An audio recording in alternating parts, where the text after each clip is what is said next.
Okay, first of all, hold on a second. Let me just next hello. First of all, you're right. But hello. Oh my gosh, that made me like kind of chuckle when I first read that. But you're right, you're right. VTubers have no rizz. It's negative rizz. But yeah, we're gonna test that theory. Can I at least rizz fictional men? Do you think that can happen? We'll have to find out. So let's see how that goes. Yeah, but anyways, we're playing TOUCHSTARVED today. They might have charm, but not rizz. I feel like VTubers need at least a little bit of charm. Some have rizz. Some. But it's kind of like that, like the creepy rizz though. It's like a thin line that you have to be careful with. But we're gonna put it to the test. We're gonna put it to the test. And see, can I rizz up fictional men? I know nothing about this game aside from seeing art of it, by the way. So whoa, okay. Really loud. Hold on. That's fine. Okay. Really. So occasionally I work Saturdays, and the times I work Saturdays, I have a day where I have a half day. So I decided, you know what? Might as well kind of do like a longer game just to chill a little bit. So yeah. Disclaimers. Oh boy. Streamers and content creators should turn music volume to 0. God damn it. Okay. To disable copyrighted music. This is a demo of the TOUCHSTARVED prologue and not the finished products. Okay. And it's intended for an older audience. It contains mature content that includes, but is not limited to, horror, graphic violence, strong language, alcohol and drug references, injury, and dismemberment. Well, we have the horror aspect in here now. And choices matter. The decisions, blah blah. We know this. That's fine. Yeah, now I have to turn the music down to 0. Rewind text. Okay. Hide the UI. Okay, cool. Mim. Yep, that's her name. Choose your pronouns. First of all, let me turn down the music to 0. There we go. All right. Choosing pronouns. So what happens if it's he, him? Does it change art? I'm like kind of curious. We're gonna go neutral. I wonder if it changes. Croissant. Sorry, croissant. Yeah, that's us. This world began to unravel long before you were born. Cool. This is so awkward. Okay, you know what? We're Spotify. We're gonna play our own music, our own royalty-free. Hello, rape. Whoa, that just went black and scared me. Hold on. We're playing some royalty-free music in here because it's eerily quiet and I don't like it.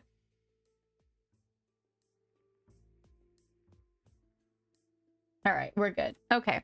It began with fogfall. Spectral mist bled from the seams where reality wore so thin it split. And from that fog emerged monsters, inhuman beings with unnatural powers. I feel like I'm reading like the Roblox IQ music. Is that copyrighted? Some possessed language and intellect. Others were mindless beasts driven by little more than the desire to slaughter. True, I agree. I wish I could be one. As cities fell and unrest spread, humans united in their fear, while monsters thrived in the chaos. And then there's you. You're not even sure if you're human. You were born cursed, with hands that alter the mind of anyone you touch. Choose your backstory. Okay. Ooh. Okay. So we can be an oracle. Okay. I think the oracle would fit. The oracle would definitely fit. All of these are very interesting, but I'm going to say that the like a fallen oracle is best suitable for me. Let's do that one. Your name is Mim. That's crazy. Hound. Just be a dog. You selected they, them pronouns. Your backstory is the unnamed. Is this correct? Yeah, we're just gonna go neutral. Let's go. So I want to see, like, does art change? The people's sound. That's neat. The wasteland stretches as far as the eye can see. There's nothing out here but death, the ever-present stench of decay, and countless sun-bleached bones cast like seeds across the barren land. That is a sun-bleached bones. All right. I could say death doesn't scare me, but to tell the truth, I'm desperate. It's been 2 weeks since I joined a caravan bound across the waste. Finding a group that would accept me was a trial in itself. As rations grew sparse and my canteen ran dry, I began to despair, but then I saw it. Iridia, the city of knowledge, one of the last bastions of humanity left in the world, and home to the famous academy, thank you, me, called the Cenobium. All the world's knowledge gathered in one place. If there's anywhere I'll find a cure for my curse, it's there. So I will find out. All that stands between me and the cure is a final stretch of salt-soaked waste. I'm being called. I'm gonna turn on notes or focus so that doesn't happen. Okay. I know picking your backstory is actually really cool. I'm like interested if it affects like the choices you make or like the stories that you can get. We'll see. All right.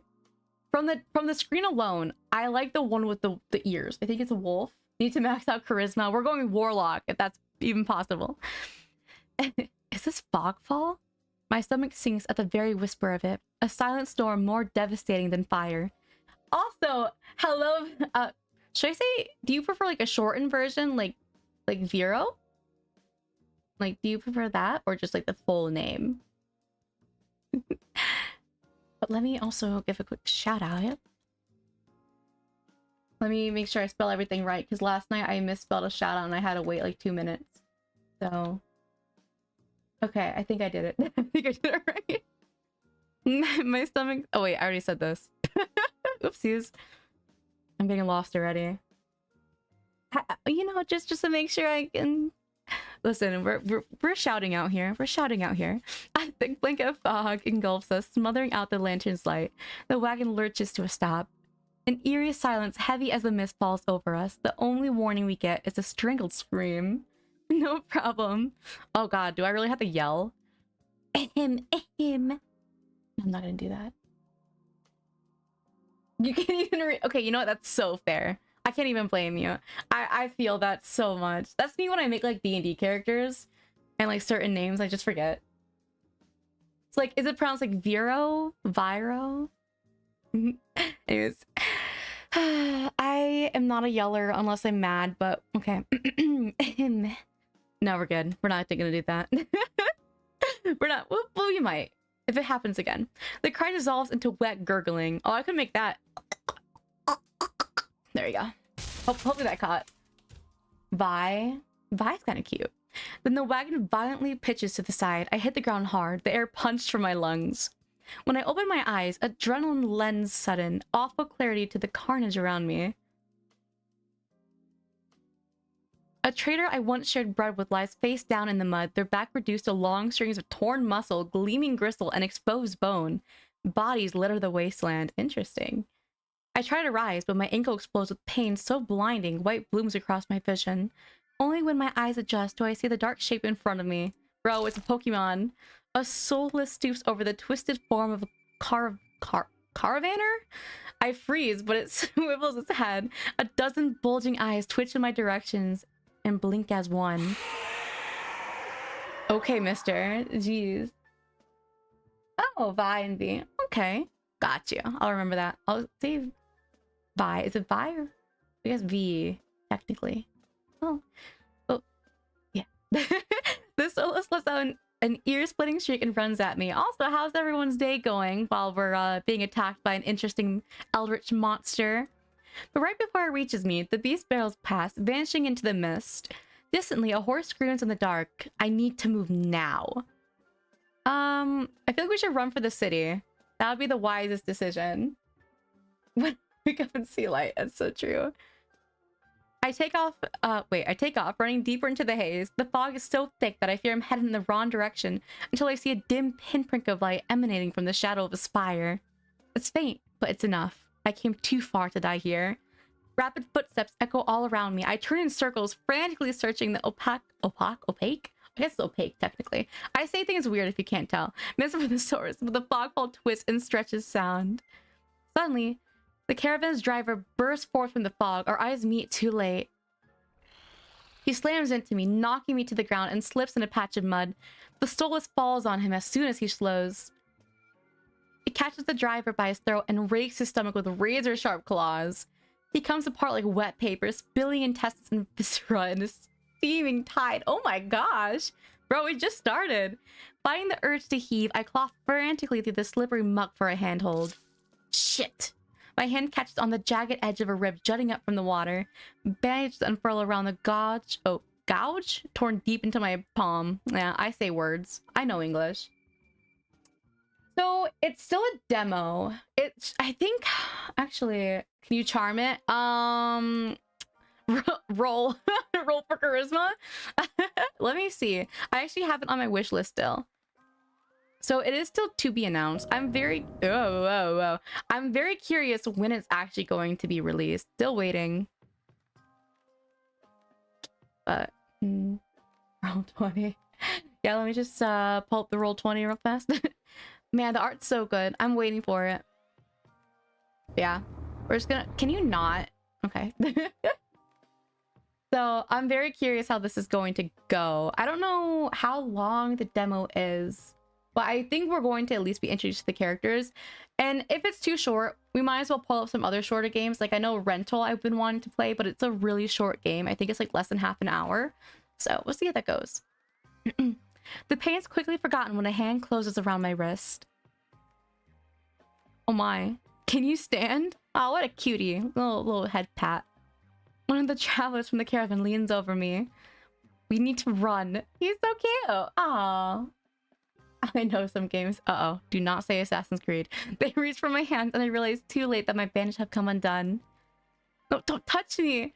Look at that. What is that? It's like goo. The piss hand.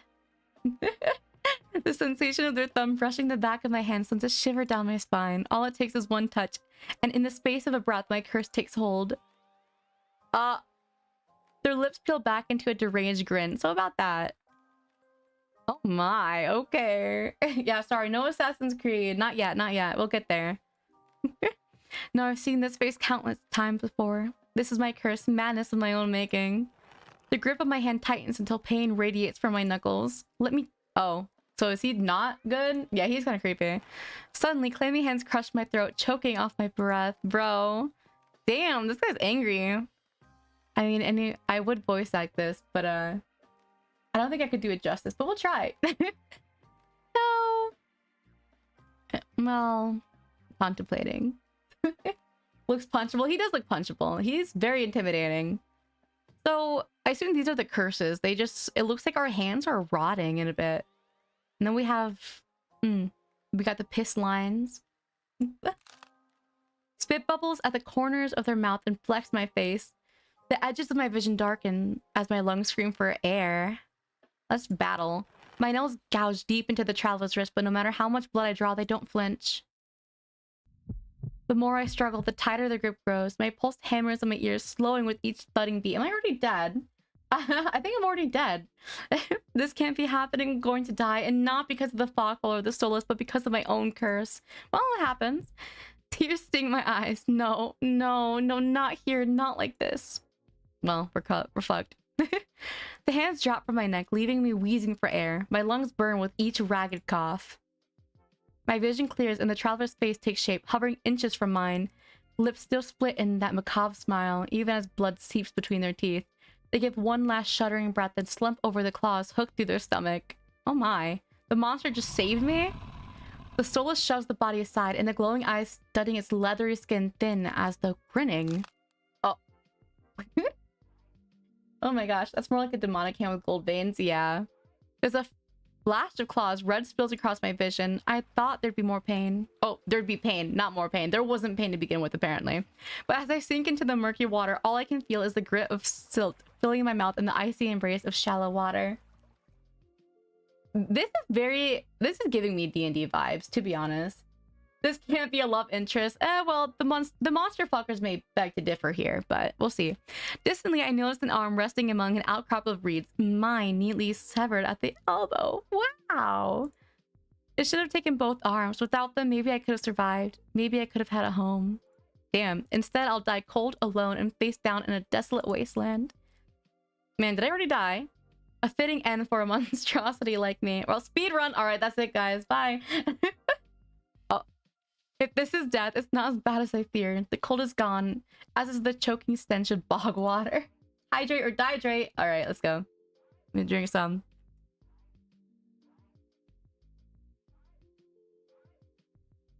Thank you for the redeem in the ice cold water. Also, hello, Nadine. Welcome, welcome, welcome to the edge of paradise. And this isn't really a horror game, but hot men. Oh, hi, Ryoshi. Yeah, I promise hot men, but so far we have a monster. I mean, it probably is fitting for some people, but you know. Also, hello. We're struggling here. I could drift forever, cocooned in oblivion, until all thought and sensation vanished. I don't know if we're dying yet. I love horror games. I wasn't expecting it to have any horror aspects, but it's kind of messed up so far. We'll get to the hot men soon, I hope. No curse, nobody howling at me in madness and terror, nothing at all. The thought has a terrible appeal to it. But the next moment, I take a reflexive breath. Air pours into my lungs, then out again in a ragged gasp. Oh, a food debate. What are you guys debating about? I'm kind of curious.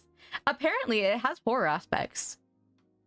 Feeling comes flooding back, warm cloth on my bare skin, a firm surface underneath me, a strange tang of sulfur in the air. Damn, I'm alive. Yeah, I think it's not necessarily horror, but it has kind of like themes of it. Like, for example, the whole monster thing. Do not be afraid. Am I in heaven? Hello? Be not afraid. I am in heaven. Are you an angel? I twist my head toward the voice.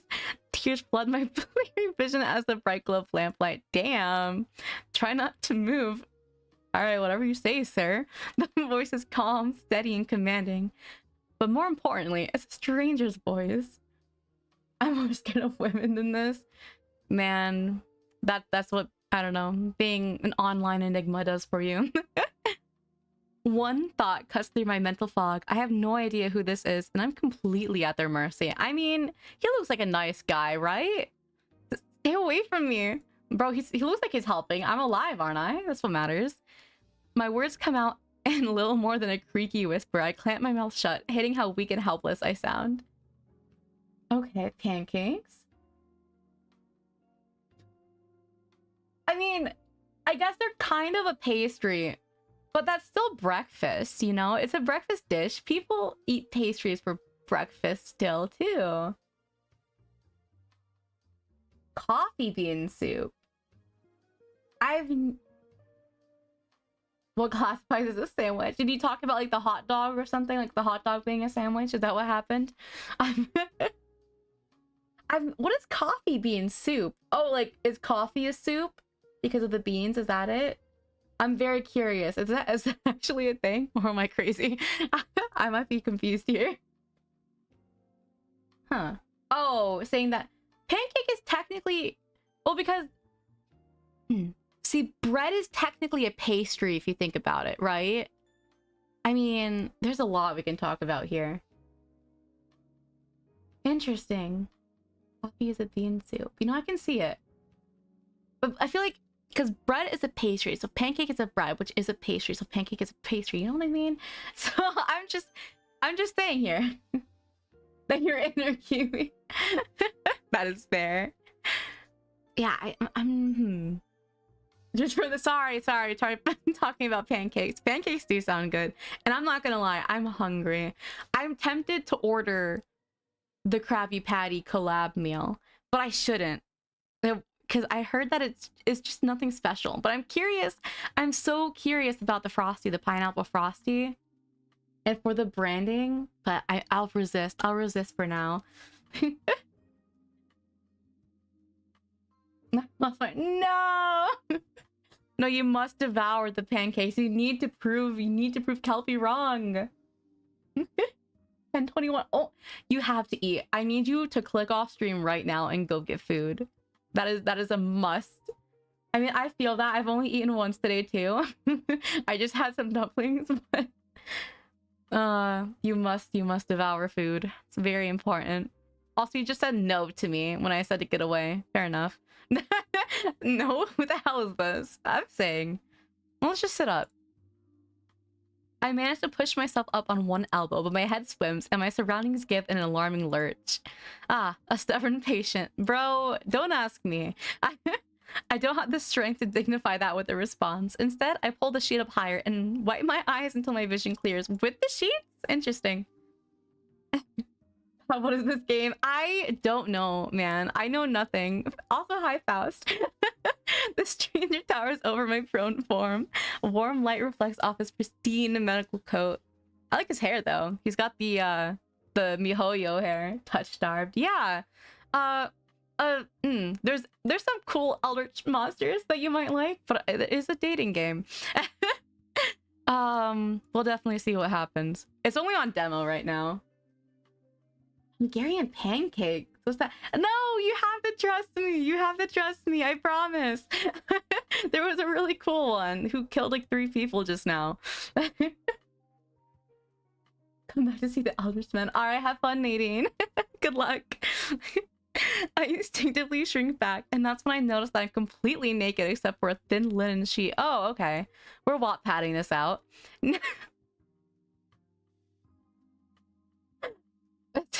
Okay. And naked, lying on a low cot with a pair of sharp golden eyes watching my every... Okay, hold on. This isn't AO3. Back up. Okay. The man's gaze flickers to my exposed, unbandaged hands. Faust, don't look at me. I wasn't expecting this, okay? I plunge my hands under the sheet to hide them from sight. Though it's too late, he must have noticed what they look like. I mean, okay. He took care of us while we were passed out. There's no doubt that he saw everything anyways. Strange, cursed, inhuman. Yeah, okay. I brace myself for his inevitable suspicion and disgust, but his expression doesn't even flicker from that courteous smile. Bro, why is he staring at me like that, bro? He's giving me like bedroom eyes. I don't like it. He just watches in placid silence as I struggle to make sense of my surroundings. You know, I kind of like his design, though. It reminds me of a D&D character I had in, like, 2020. Like, he almost looks exactly like them. It's a little scary, actually. Anyways, where am I? Who are you? That's not what I'm gonna sound like. So his name is just Doctor. Awesome. Be calm. You're safe here. I don't feel safe with you, to be honest. Whoever this is, he clearly has no idea who or what I am. I've never been safe anywhere with anyone. Jesus! Our main character is, like, so depressing. Even the shrine of my childhood, the one sanctuary I ever knew, turned out to be a horrific lie. What happened? Well, I know what happened. But geez. I scowl, pulling the sheet protectively around myself. This feels like fan fiction. Where are my clothes? The man's golden eyes narrow slightly. A sharp sigh rustles the papers in his hands. Guys, I'm getting nervous. I don't know if I can do this. What are Hungarian pancakes? I need you to describe that for me. So you said it's nothing like the American pancake. So is it like, wait, so it goes jam or cinnamon. So it's sweeter, right? It is like a sweet pancake. So I know like there are some like savory pancakes, right? So I imagine those are sweet. Also, I personally prefer jelly with pancakes, so I need to see what a Hungarian pancake is. I'm very curious. Hungarian pancake. Oh, what? Is it like a crepe? Oh, it's like a crepe. Okay. At least it looks like a crepe. Is it a crepe? Crepe sounds good right now. Your clothes were torn to shreds when I found you, but I procured replacements. Ah, yes, a sheet. Amazing. With a soft creak. Oh no, he's actually giving me clothes. Okay, cool. He stands from his chair, giving me a better view of my surroundings. I seem to be in some sort of medical clinic. Bottles of silvery chemical concoctions line the counters in neat rows. The air oh, hello, Ray. Thank you for the redeems posture check as well. All right. Let's stretch on my back a little bit while I'm doing that. There's a snack one with meat in it. That sounds good. And also thank you for the hydration.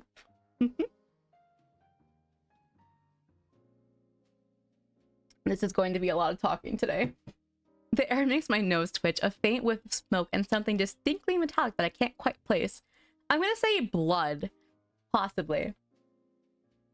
That reminds me of, sometimes there's like pancake roll-ups that are like pancakes with like sausage in them here. I don't know if that's normal or not though, actually. The doctor produces a large, dense bundle of cloth, which he sets at the foot of my cot. He's easily a head taller than most, and I have to crane my neck to look at him. All right, so, pretty man, check. Very tall, check. Banger outfit, also check. And he's a doctor, so if anyone's into that, this is your man. I'll just say thank you. We'll be polite for now. Really? Well, this is your sign to try it. Since you're talking about it now, you can go get some yummy snacks there. I should be polite if I can. This is what I'm saying. Especially since I don't know who this is, what he can do, or what he wants with me. He's just a doctor, right? I mean, let's not think too bad about it yet. Meaning his gaze sends a hot... I've never seen that word in my life. Am I illiterate? I've never seen that word. Is it frisson? Frisson? Frisson? Whatever. I've never seen that word. That's the first time I've seen it. Huh. Clearly I don't know English. Apparently. Something about him nags at me like a half-formed memory I can't place. Thank you. Oh, slay? Okay. Wow. You are welcome. I will leave you to get dressed. He is pretty. Oh my goodness. With a curt nod, he leaves through a narrow door. I hear a soft click as the lock turns behind him. I count to 3 in this sudden silence. When I don't hear any more footsteps, I reach for the bundle of clothes. Ooh. That sounds good. You're gonna make me hungry. I'm not gonna look at chat anymore if we keep talking about food. Next, talk about Assassin's Creed. An itch on my elbow stops me short. I reach down absently to rub at it, then freeze when my fingers meet a neat line of stitches. No, wait, no. I know what I saw. That beast took my arm clean off. Oh, right, we're armless. I totally forgot about that already. All right. So the Assassin's Creed lore, let's start off with the first game. That's gonna be you. And yet my arm shows no sign of injury apart from the black stitches poking through my skin. I gingerly flex my fingers, feeling my heart race at the sensation. So we only have one arm right now. Actually... This is impossible. I should be dead, or at the very least, gasping out my last breaths. I squeeze my eyes shut, waiting for the pleasant dream to unravel, to wake up bleeding out in the swamp. But nothing happens. The seconds tick by, and my arm remains resolutely healed. Wait, what? My surroundings pristine and... What? Wait. Are we armless, or do we get a new arm? I'm a bit confused now. Hydrate or dihydrate. Thank you, Ryoshi. Moistened. I must water thyself.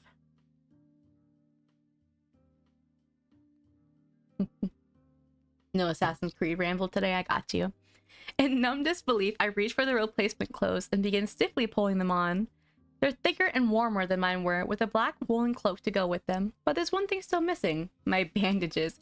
You know what, girl? He already saw them. It's fine. The golden eye man didn't leave me with any, even though I know he saw my hands. Maybe he just doesn't care. I don't know. I slide off the bed and take a few unsteady steps towards one of the drawers. If this is indeed a doctor's clinic, there must be bandages somewhere. Can we just ask? Like, hey, do you have any bandages? I start opening drawers at random, and of course, that's when the door swings open once more. What is wrong with this main character? BTTF? What is that? Just BTTF. I'm a little dense here. Are you looking for something? I very much am.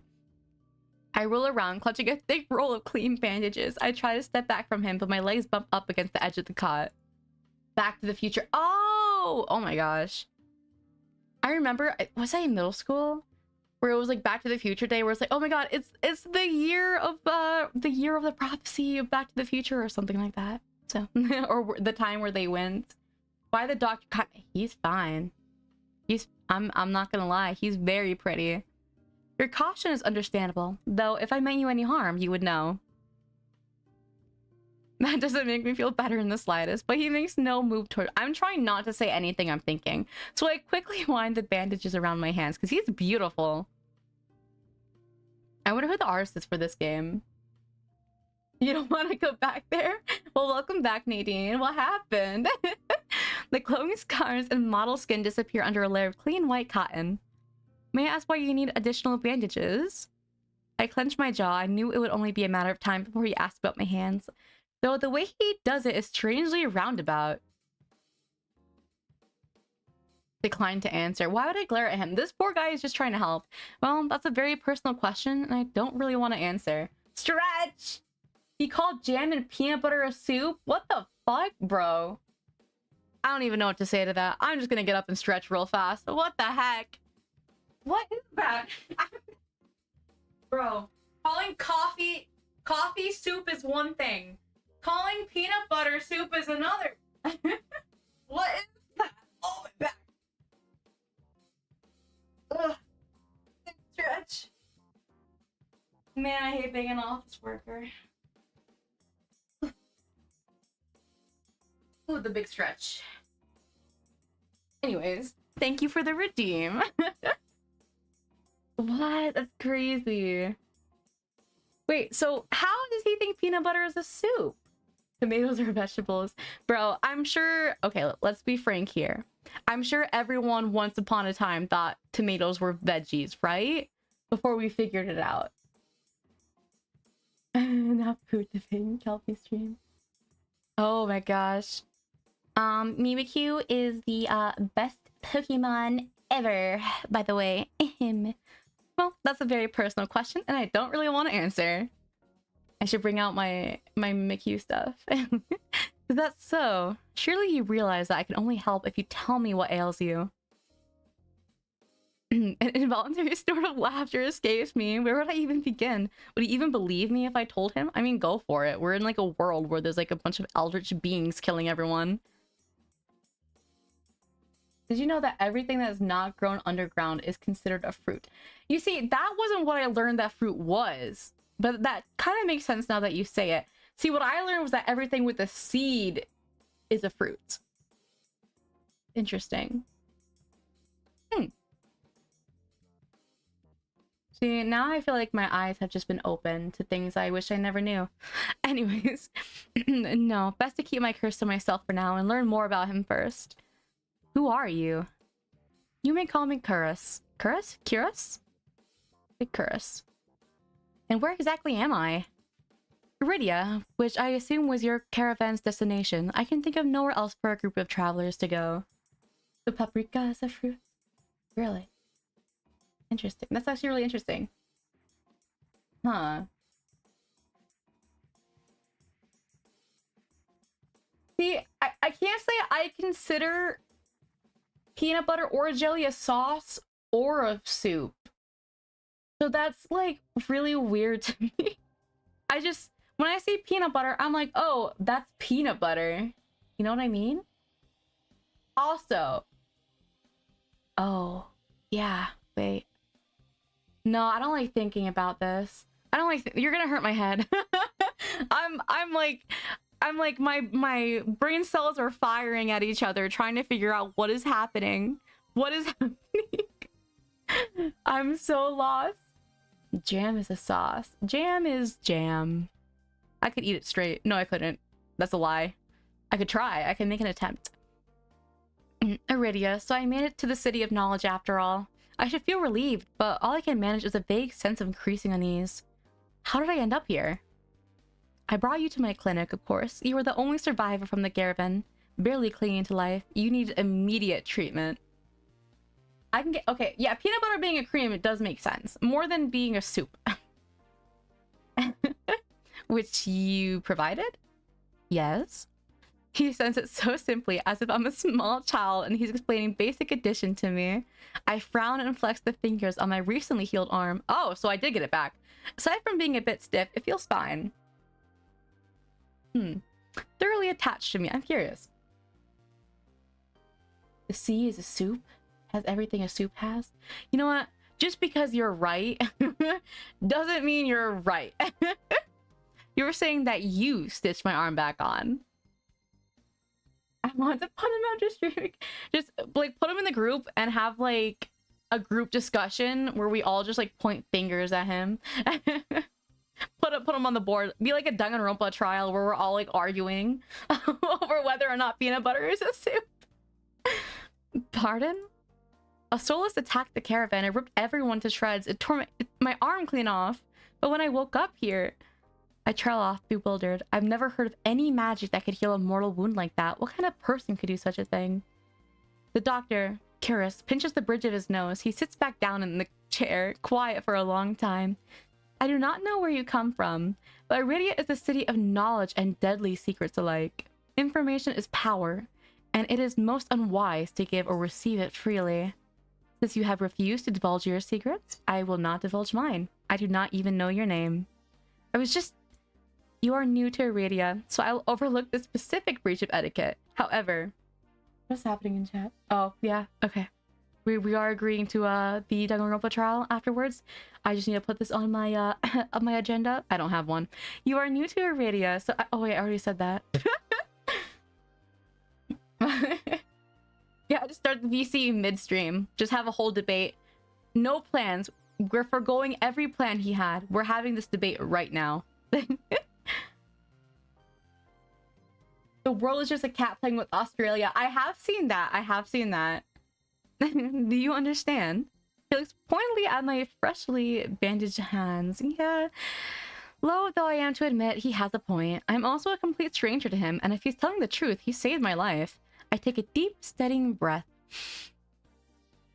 This time when I speak, I sound a bit more like myself. Mim. My name is Mim. It is a pleasure to meet you, Mim. There's a little more warmth in his smile, his polite demeanor back in an instant. I want to say thank you for saving me. Thank you for saving my life. I chance to smile in return. Even if he won't explain how he did the impossible, there's no doubt in my mind that I'd be dead if not for Curris. Think nothing of it. I'm not sure if he's just being excessively courteous, but his words only raise more urgent questions. But I have to ask, why did you save me? You don't even know me. The question seems to startle Curris. I could hardly leave you to die in the waste. Assisting those in need is the very essence of a doctor's duty. Respectable. I respect this guy. Oh no. The cat of doom. No, no. This is very sad. Oh. Man. Just blame cats. Is this why people don't like cats most of the time? My fingers find the edge of the cloak. There's a subtle but delicately embroidered pattern around the hem. I try not to think about what kind of price Curris might ask for such well-made clothes. No, I suppose not. Forgive my presumption. I rarely come across so fascinating a patient. Did you know we can eat apples but not bombs? Yeah, that makes sense. I must say, that does quite make sense. I blink. What did he just say? I simply meant that you would cling to life so resolutely, or brave such a perilous journey to Iridia. I'm kind of squinting at you now. I cannot help being curious about you, Mim. Okay, well, awkward. His voice dips to a soft murmur, and he abruptly looks away from me. I don't know what to say to that. Yeah, I really don't know what to say, but I'll say he's pretty curious. You're pretty curious yourself. Am I? Don't look at me like that. Well, I haven't forgotten about my arm. I wiggle my intact fingers at him. Clearly not. Okay, now he's pissed. Sorry. But you haven't asked me for any payment either. I require none from you. Travelers do not have an abundance of coin, and it would be unethical to leave you destitute in a strange place. He's just a good guy, right? Right? I fall silent, unsure what to say to that. Nobody would help a hoarder like me for free. There has to be some kind of catch or trick, right? Oh, a loud knock at the front door stops our conversation cold and spares me from having to say anything else. Duty calls. Unfortunately, you are not my only patient today. The knocking grows more insistent, and Curris lets out a tired sigh. Please wait your turn. Though he says it quietly, the clamor on the other side of the door abruptly stops. Do you need anything before you leave, Mim? Can I get a kiss, please? I don't want it, actually, but... Between the soulless attack and my miraculous survival, I'd almost forgotten why I came to Iridia in the first place. I need directions to the cenobium. Oh, he's mad. The cenobium? The look on his face is downright chilling. Oh, hello! Hello! Welcome! Thank you for the raid. Also, hi, how was stream? I kind of heard about a few things that might have happened. Also, hello, raiders! Welcome to the Edge of Paradise. I am Mim. I'm a horror streamer. This isn't very horror-y right now, but we're trying. It has aspects. They have aspects. But typically I'll be streaming horror games. This is just a little special. But anyways, hi, Kelpie. I heard there was some fierce debates happening earlier. How did that go? I'm very curious. I heard that you said peanut butter soup. Oh, the look on his face is downright chilling. He pauses, choosing his words with cold deliberation when he speaks again. Wait, what? Oh, very. I am kind of interested though with the debates that you had. I'm curious if you guys would like to elaborate and have like a round two. I'm very, very curious about the reasoning behind everything. Peanut butter does not equal soup. See, I don't think it's soup either, but I heard that that was the claim being made, so I'm very curious. I want to know the proper reasoning for it being soup. Whatever you seek, it is very unlikely you'll find it there. The Cenobium gate opens for precious few visitors. Even if they did, you would not like what you found inside. My heart sinks. Is he saying that I came all this way for nothing? Risked life and limb for nothing? Well, no, that can't be. I've only just arrived and Iridia is the largest city still standing. There has to be a cure for me here. Then, if not for the Cenobium, where would you suggest? Do you know anyone else in Iridia? I shake my head. Then I suggest a local guide. Head to the Wet Wick and ask for Leander. Oh, hi, Leos. Hello, hello. Welcome. Excuse me, the wet what? The Wet Wick. What? He sounds deeply unamused. I'm unamused. What's happening? Huh. So, doesn't that mean a lot of things are soup if you think about it? I'm very curious. Like, nah, I don't want to think about this. This is... I already said I didn't want to think about it. All of the postings advertising Leander's bloodhounds, they are difficult to miss. When you meet Leander, tell him I sent you. That isn't much to go on, but Chris points toward the clinic's back door. You'll be safe so long as you do not draw attention to yourself. Soup, salad, or... What? You're saying... Okay, hold on. You're saying there's only 3 categories of food? Soup, salad, or sandwich? What?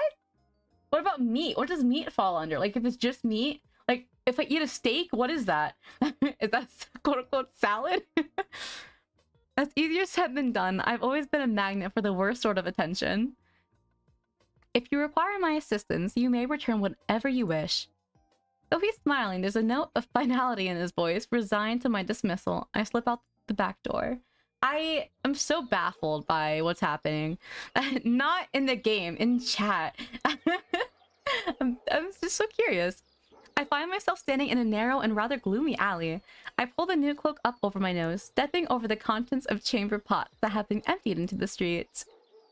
Steak would probably be salad. Okay, so why would it be salad? What's your... Can you elaborate on why steak is salad?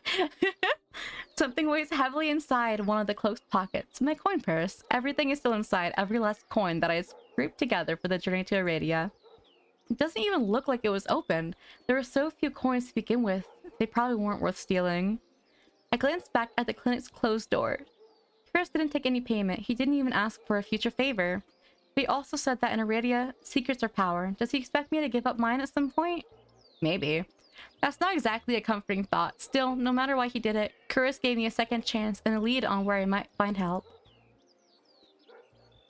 I better get going before he changes his mind. I squeeze out of the alley and into the crowded main street.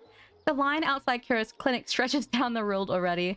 2 thin peddlers queue alongside weathered elders. If any place is in desperate need of a free clinic, it's this one. The cobblestones are treacherously rough under my feet. Deep grooves worn between them by regular flooding and decades of hard use. I knew Iridia was a river city, but I didn't expect it to look so eroded. The buildings are tired and... Oh. Salad is the exception? Okay. So you're saying it has to be 3, so anything not a soup or a sandwich is automatically a salad regardless. The buildings are tired. Oh wait, I said that. It all came together in narrow streets. I think I said that too. And there's nothing else. A charge in the air like the shift in pressure before a storm. Did I say nothing or something? I think I said nothing. That's okay. It's subtle. A little more than a faint, persistent thrumming, but I can't seem to shake it. A child darts by, clutching something greasy wrapped in paper. The smell of fried food drifts over to me. My stomach is a faint gurgle. This morning's catch, fried up, hot and fresh. Not too many eyeballs today. What? That sounds disgusting. But I'm starving, so I duck my head under the stall's grubby awning. A large fish leers up at me, its 3 bulging eyes still visible through the thick layer of crispy batter. The vendor gives me a gaff-toothed grin. What's the cheapest thing you've got? The vendor points at a metal basket of what looks like long strips of savory fried dough. Rush along, lads. 3 capra apiece. Don't burn your mouth. I take the coins out, counting them gingerly. At this rate, I might not even be able to afford dinner. Reluctantly, I drop the payment on the counter and take my meal. Crinkles. What is crinkles? None of the above. Not salad, not soup, and it's not a sandwich. Crinkle. Is that the cookie? That's the first thing that came up was a cookie, and it looks really good, by the way. Whatever cookie that may be. 2 streets later, I pass under a wrought iron archway, not arc. Every time I see a CH, I think of a K sound, adorned with dangling garlands of red and pink lilies. The buildings in this quarter are a dizzying riot of color, painted walls and tinted glass everywhere I look. It's pretty. Sheer red and pink curtains flutter in open doorways. Musical voices call out invitingly. Incense mingles with the pungent scent of flowers, barely covering the salt and musk of warm bodies. Ooh, that sounds so good. It reminds me of like a lava cake. Just not because it's like the same at all, it just reminds me of it. This must be Iredia's entertainment district. I'm polishing off my food and dusting the crumbs from my hands when I spot a poster.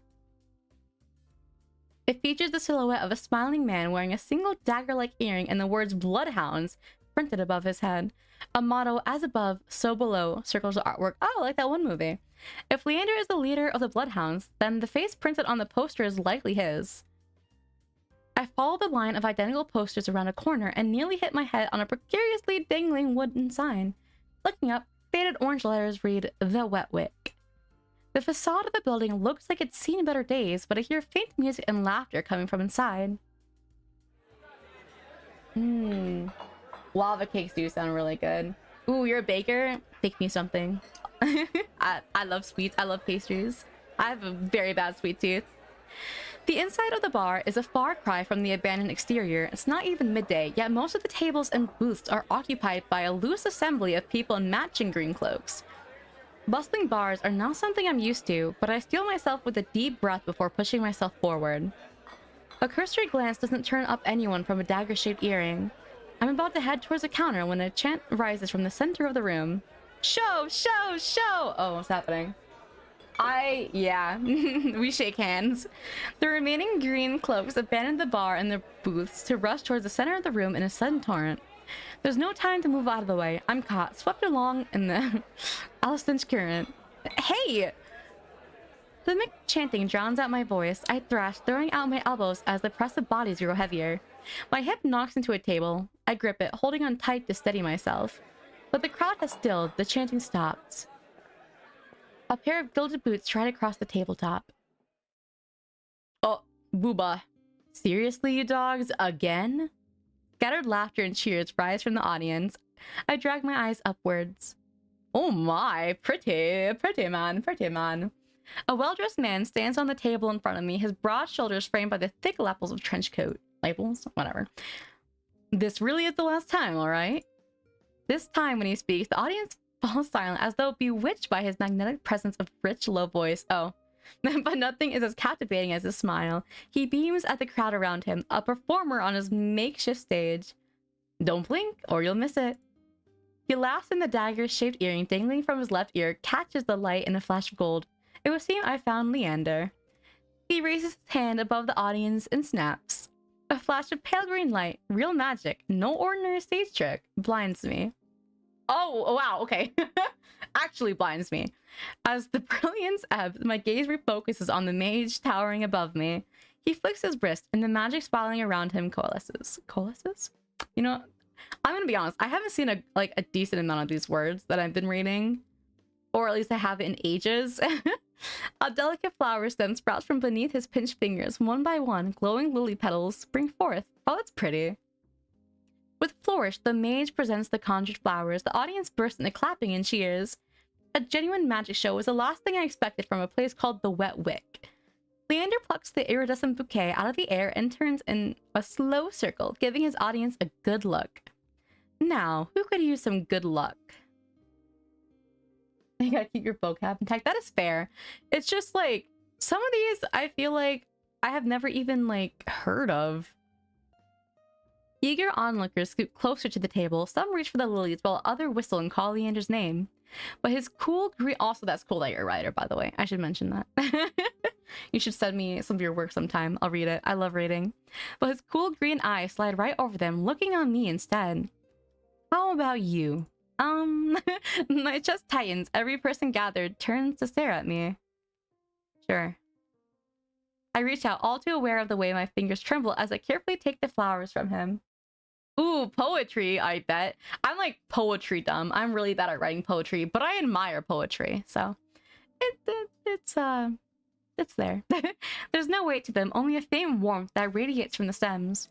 As soon as the flowers leave Leander's hand, their light dims. They fade away in a shower of opalescent light. To my surprise, Leander laughs under his breath.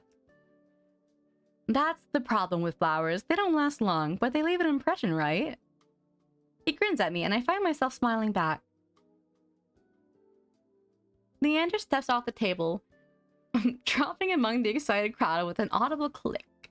Clink, not click. All right, bloodhounds, get back to your drink. Show's over. Hi, chef. Hi, thank you. I'll say thank you in chat. Also, while I'm at it, since I'm gonna catch up with some shoutouts. Yeah. I'll catch up with some shoutouts real fast here.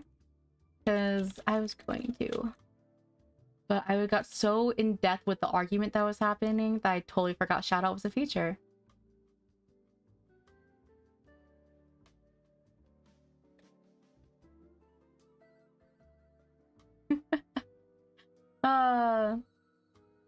Yeah. I was so absorbed in the argument, debates of the sauces that I entirely forgot about the shout out feature. So we will be making sure to shout out everyone that has stopped by. So take me just a moment to do so though. Anyways.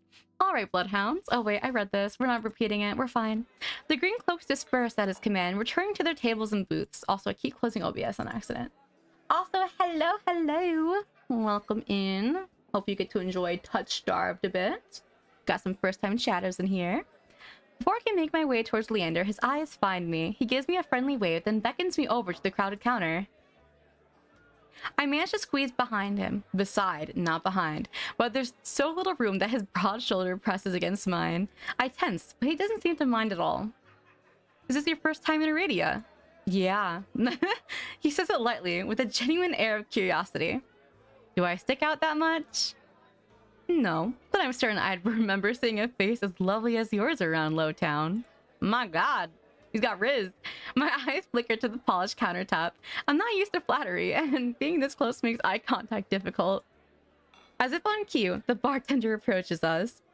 What can I get ya? Surprise me and add anything my friend wants to my tab. I wasn't expecting the generosity, but I have to admit, I do feel a little thirsty after all that fried dough. And we're going to drown it with alcohol.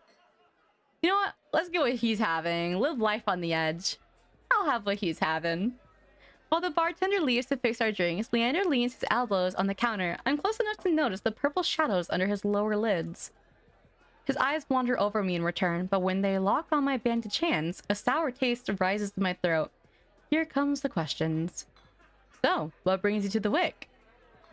Kura sent me. He pushes his hair back from his forehead, but it immediately falls right back into place.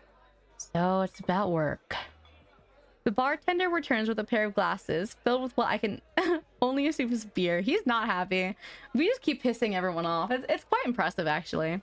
I raise my glass and give it an experimental sniff. It smells faintly yeasty, but with an undercurrent I can't quite place. A quick sip confirms my worst suspicions. It's awful. Somehow briny and sour in a way that reminds me of pickles. Ew, okay. I mean, I like pickles, but I don't know how I feel about a drink. But any thought of complaining dies the moment I look up and see Leander taking a deep swig from his glass. He lets out a satisfied breath. He's a pickle enjoyer. How can I be of assistance? I need to get to the cenobium. As soon as the word cenobium leaves my mouth, the entire bar falls silent. Bloodhounds twist around in their seats to gawk openly. Finally, an especially drunk one speaks up. The hell are you bringing up the cenobium in here? For Throw him out. This is bloodhound territory. What the fuck? I know nothing.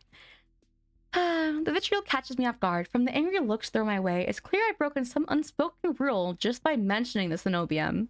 When I glance at Leander, he's drinking as though he hasn't noticed the uproar. Only when he catches me looking does he lower his glass.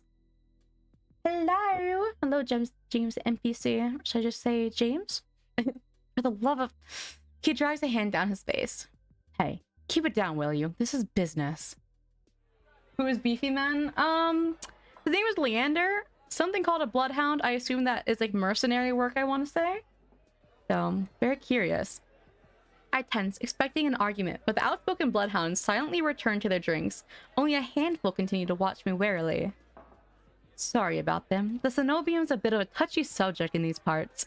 Mix in enough drinks and, well, you saw. How about we continue this outside? When I give him a terse nod, he pushes away from the bar counter. I'm gonna drink a little water real fast.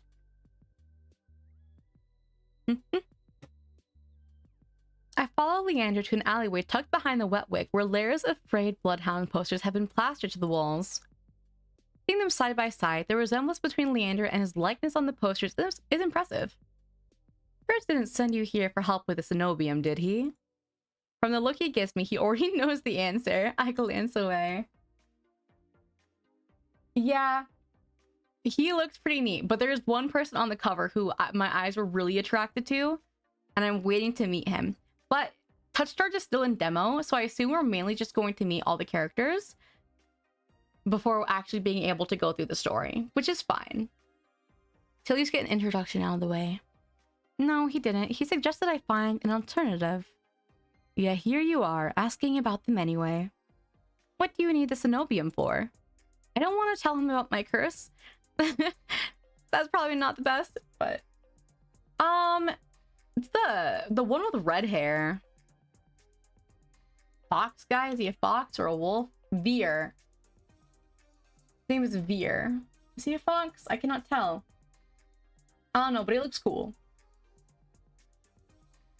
God, that just scared me. My roommate just started cheering it and it just freaked me out.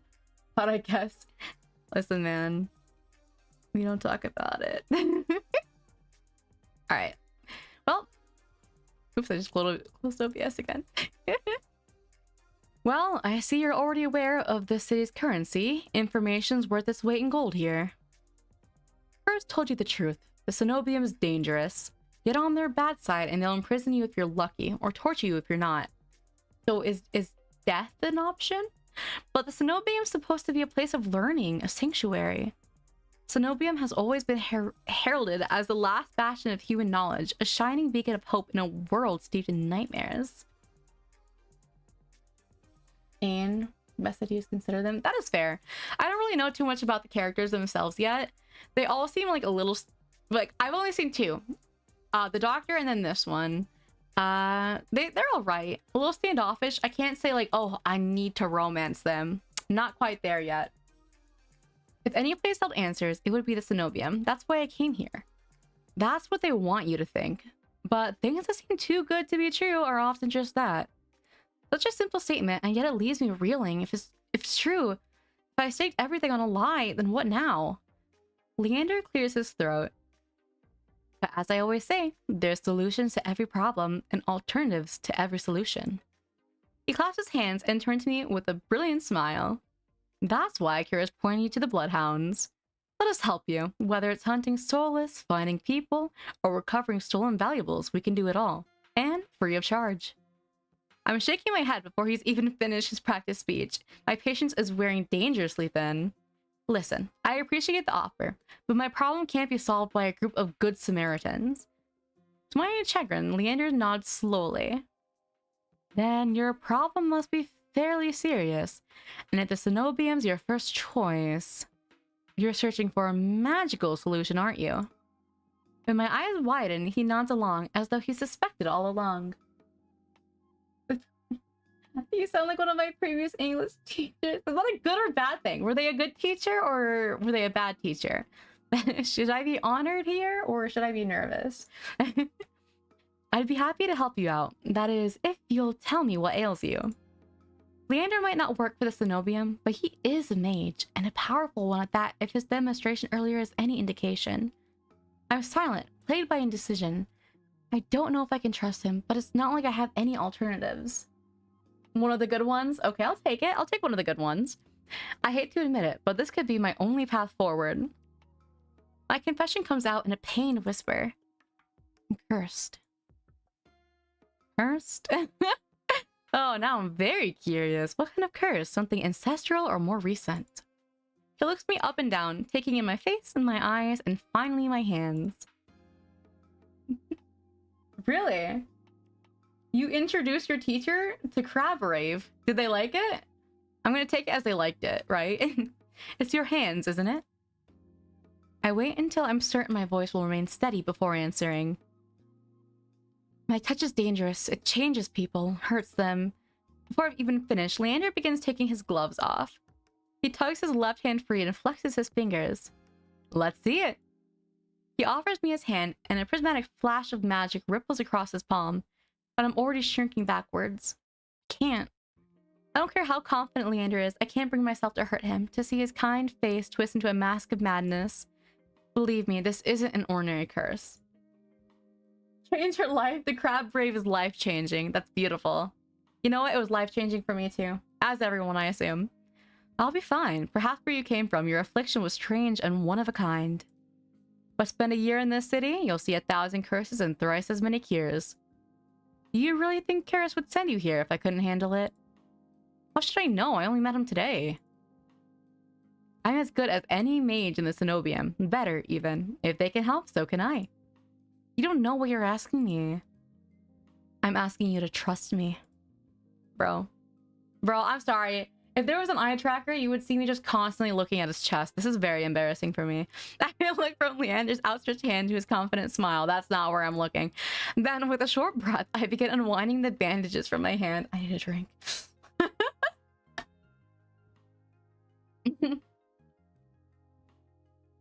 Okay, hey, listen. All the interesting people, all the good people are always a little bit crazy, okay? It happens. Also, I'm glad we're both in the same boat of just constantly looking at his boobs. It's just right there, man. It's eye level for me. If I look straight ahead, I'm looking at his boobs. If I'm looking at his face, I have to look up. They're right there, okay? Fine, but if you lose control, don't say I didn't warn you. You can tie me up first if it makes you feel... Hello?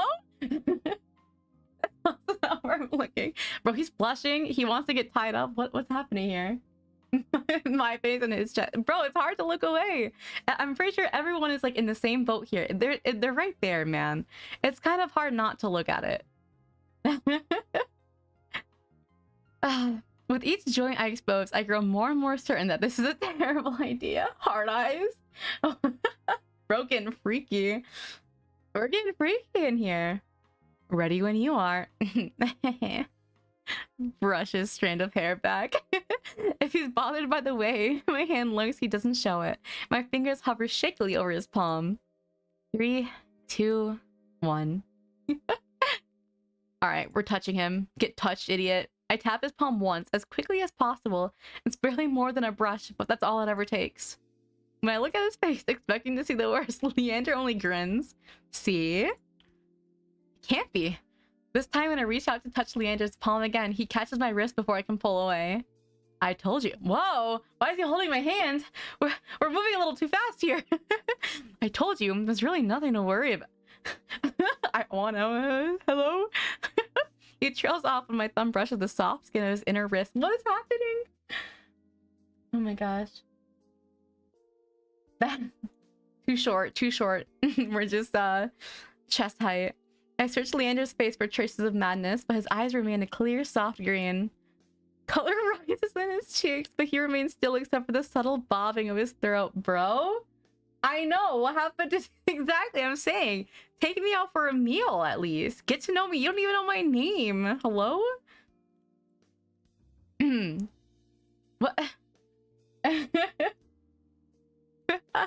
Yeah. If I saw this guy IRL, he'd be like a wall, brick wall. Neither of us speak as I trace the contours of... Why am I just feeling him up, bro?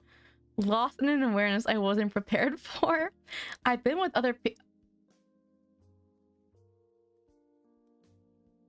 I've been with other people, kissed them, been embraced by them, and more, but not like this. Hello? This dude is bold. I'm bolder though. What is happening? He's just letting me feel him up and he's digging it. I don't know what's going on. My fingers, long deprived by years of bandaging, pick up every single detail. The grooves of his palm, the smooth shell of his nails, the pulse of his heart. For as long as I've lived, I've never been able to hold someone's hand. Now without dire consequences, I never realized what I was missing until this moment. While Leander's pulse is steady, mine is hammering as fear gives way to excitement. You know what? Should we feel him up? What do you guys think? Should we keep touching him or should we let him go? What is the better option here? What is the most desired option, not necessarily the better one? I feel like the wise option would be let him go. But should we keep like feeling him up? I'm gonna wait for an answer. You want to see how juicy it gets? What if he's just like, oh no, we're done here. All right. We'll see how juicy it gets if we keep touching him. My hand glides over Leander's wrist and up his forearm where smooth skin abruptly gives way to the raised scar by the edge of his sleeve. Uh-oh. It matches the one that runs from his collar to cheekbone. Could it be the same wound? We're gonna keep going. I glance at Leander's face and his lips part as he considers his words before speaking. Am I the first person you've been able to touch like this? Don't let it get to your head, buddy. My hand goes still on his arm. So far. I'll admit your touch does make it somewhat difficult to stay level-headed, but not due to your power. He takes my hand, his soft green eyes flick to mine before he turns it to inspect the golden fissures crisscrossing my knuckles. Look, we're a match. He points at a golden pin on his coat collar, and I give him a small sigh. Oh, okay. Okay, he's kind of cute. I draw my hand back and take a steadying breath. My head feels as though it's stuffed with cotton. Habit alone guides me through the motions of rewrapping my hand, although my fingers tremble too much for the bandages to lie flat. I can't believe that worked. May I ask your name? Wow, now he's asking. We feel each other up. We have a moment, and now he's finally asking my name. Guys, this is not the steps you're supposed to take to rizz someone up. Apparently it's working, but that's not the steps you're supposed to take. I'm Mim. You were right to hide this from me, Mim. That curse of yours, it's unlike anything I've ever dealt with. I can tell you're discreet, but you best not go showing that off to anyone else. What if you're just saying that because you're jealous? Like, what if you're already like possessive? You know what I mean? Dudes at the club, bro. It's just we jumped from like literally like the first square all the way to like the middle of the board. I didn't plan on it. It's working and it's frustrating. Exactly. Are you staying in Lowtown? I pause. Room and board was something I hadn't yet considered. I don't know. Let's get you properly settled then. Uh-oh. Uh-oh. The Wild Wake is noticeably quieter. Without their leader, most of the bloodhounds have dispersed, or in a few cases, fallen asleep beside their drinks. No, fair enough. Got any rooms left, or did my log grab them all to sleep it off? The bartender, who I now realize doubles as an innkeeper, slides the key onto the counter. You know I always keep the corner room open for you, escapades. Oh my gosh. Bro. Uh-oh. Leander's laugh sounds slightly strained. Oh, so he's a fuckboy. Alright. It's gone. The moment's gone. We don't care for him anymore. And I always appreciate it, but you're mistaken. This is just for my friend Mim. Alright, girl. We're over it. We don't need him. Sure. Stay as long as you like. You two have escapades, huh? Leander clears his throat, then holds the key out to me. But I hesitate. My coin purse barely holds enough for a day's worth of meals, let alone a room. How much do I owe you? Nothing. Bloodhound's rates. Oh god. Something yummy. Yeah, you know, he would have been yummy too. But alas, my treat. Since you shared your secret? Oh, you know, I was expecting to keep going, but he just kind of ended it there. Well, food, drink, a warm bed, anything you need. Yeah, well, it's not going to be you anymore, buddy. Get out of here. Carefully, I take the key from him. It's small, but weighs heavy in my palm. We're not easy. We're not easy here, man. We're not going to let him have it. Get on your way, sir. I never expected to have a warm bed and a radio, let alone free meals. Thank you. Go explore, Mim. You'll find many rows in Aradia, each leading to different answers. If you need a reprieve from what haunts you, come find me. I don't like that these people are enabling my freeloading. You know what? I'll tell as many seekers as you want. Just let me stay here for free. Just be careful. I nod, taking one last look at the gleaming bronze key before tucking it into the pocket of my cloak for safekeeping. Leander gives me one last friendly wave before I depart. In the Siberian wilderness? Yeah, you're on your own, buddy. The air clings, sodden and heavy. Without the morning crowd, the sunless streets look barren and bleak. Even the peddlers are long gone. Only a pair of crows remain quibbling over stale crust in a gutter. I feel a ridiculous pang of envy. At least they've got reason to fight. I've never felt so lost. Kyrus and Leander both made it clear that the Cenobium can't be trusted, but I came so far, endured so much. I need to see the Cenobium for myself, if only to satisfy my curiosity. Oh wait. I keep thinking it's going to keep going. Bro wants to be a buff dude? No, but well, I mean, if I'm a buff dude, there's a lot of pluses to that if you think about it. Like, logically speaking. But we're not gonna go into that. I should have asked someone at the bar for directions before leaving. No. I'm about to turn back when a shadow passes over me. A cloud, I think, until a puff of hot breath tickles the back of my neck. Hello? The shadow runs down the street and well, why is there okay? Formless dark spreads like ink into blotted shapes. Claws stretch, a muzzle splits open to reveal long jagged teeth. A growl rumbles so low and deep I feel it. I want to run, to scream, but I feel trapped, as though the slightest movement or a single breath will snap the jaws around me shut. I want to make this game. No! That was not my intention, but whatever. Content. No, I won't let it end like this. If I'm going to die, I want to see what got me first. I steel myself, then turn. Hello? The shadow vanishes as quickly. Oh, so I'm just crazy now? Without their persona. My bad. Sorry, I couldn't keep it. I couldn't keep it locked up for too long. They get a little hungry, a little feisty even. I'm left standing in the middle of the street, alone except for a figure reclining in the shade of a nearby stoop. Is it the fox boy? Fox boyo? It is! Or is he a wolf? A monster! No! He's beautiful! Chat, take a good look at him. This is who we're gonna go for. Getting even, not in the good way. Look at him. Look at him. Beautiful. Not much is clear from a glance. One that could nearly be mistaken for human were it not for the tufted ears. Oh. The tail curled around his ankle. Or the dust pink eyes with pupils that sharpen like needles when they fall on me. Our eyes meet and the monster uncrosses his long legs. Oh my gosh, my dad's yelling at the something. He is, man. He's gorgeous, isn't he? His hair gleams a shade of red that reminds me unsettlingly of blood where it curls around his collared throat. He's also a little kinky, it seems. Oh, 1 second.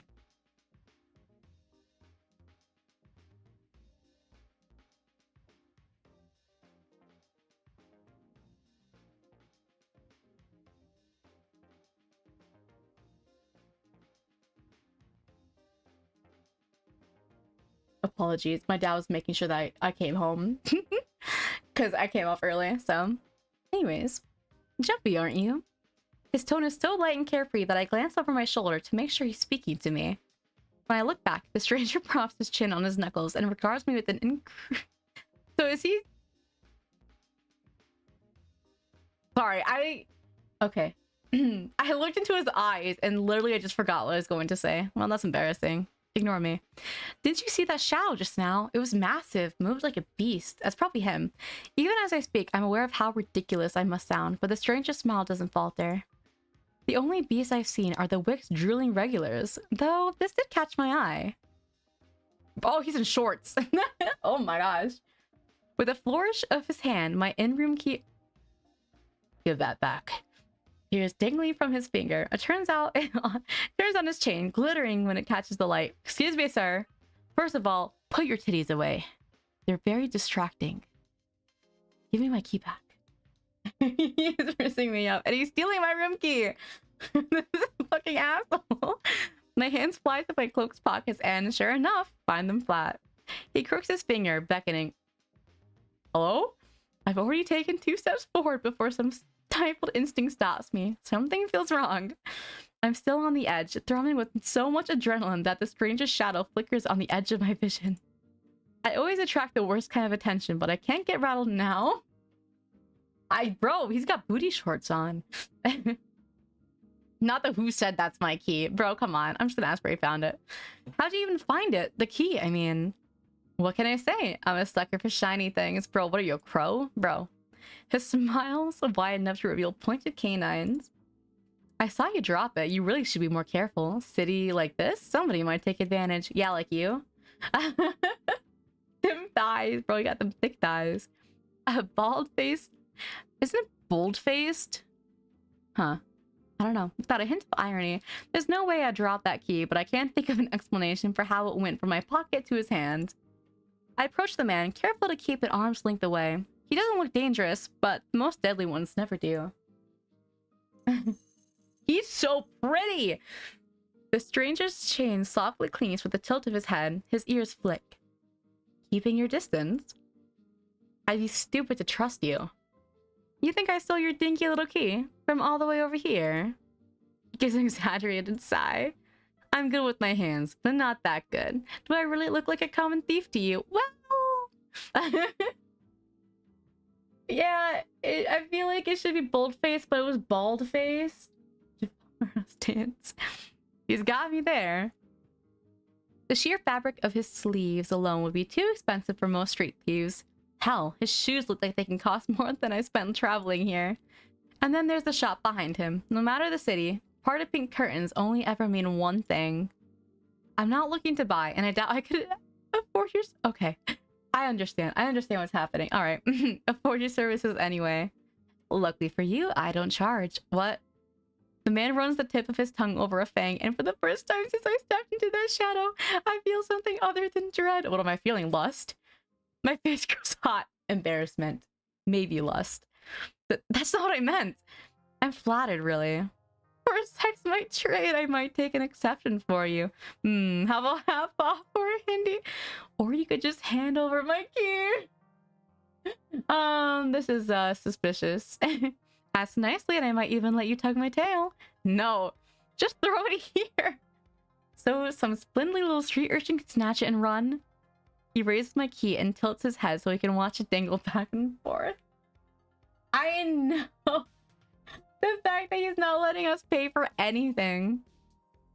I suppose I could just claim your room for myself, you mother clucker. Not that I'd be caught dead slumming in the wick with the rest of those slack-jawed imbeciles. Wow. You're obviously not from around here, so tell me, traveler, what misfortune brought you to this wretched place? His voice practically drips with... I feel like we should just start blabbing about it at this point, you know? We've told enough. We've told one person. That's enough. I'm not telling you anything. What could have possibly drawn you to this dreary little pig pen? I wonder. He listlessly watches the arc of my key. Yeah, key. Swinging around his finger. The weather's shit. The food's dreck, and there's entirely too many monsters for a human to feel safe. Unless... Dagger-sharp eyes. Don't look at me like that. It's making me feel things. The gleam with amusement. Unless you're just dying to consort with monster... What? Are you calling me a monster fucker? By now, my embarrassment has worn away, leaving simmering impatience in this place. If this is a shakedown, it's the most frustrating one I've ever heard. Throw the jar of mayonnaise. I have a jar of mayonnaise. You know what? Let's go. How'd you know that I spent all my money, starved and nearly died in the swamp, just so I can crawl into bed with the first thirsty monster I saw? Oh my god. That earns me a burst of breathy laughter. He gazes at me under his dark lashes. I'm so... What is happening? Aren't you funny? Could you be any more obvious? I have been told subtly's not my strength. So, you replace her... What? But I didn't think I'd get this far. Hold on a second, sir. I don't even know your name. Can we like, get more fried three-eyed fish first? Can I have my key back? Ooh, I'd invite you if I had my key. Yeah. My desperate ask could not be an alien versus predator. No way. No way I just read that. You know what? Me too. Me too. Drink some water, drink that off. You know, I don't think it's water I need right now. I think I need something a little stronger. If only I had my key, then I might be able to invite you up. Oh my god. I think they're watching sports, so if you hear them cheering, ignore them. His languid gaze glides from me to the key in his hand and back. Come, take my hand and we'll go together. Oh my gosh. You know, one of my interests. All of my friends, okay, I have a decent amount of friends who are monster fuckers. Do not worry. There's many of them. You're never alone. You'll never be alone, I promise. As long as we exist. Something tells me that this one's more dangerous than he lets on, even if he has a lovely laugh. That's a... Hi, Kai. Welcome. ignore the conversations we're having here. Most of them make art too. Okay, I'm curious. Also welcome in. And I still need to catch up with shoutouts. God, I keep forgetting. I keep getting distracted by these hot men and it's making me annoyed. All right, we need to catch up with shoutouts here. Okay.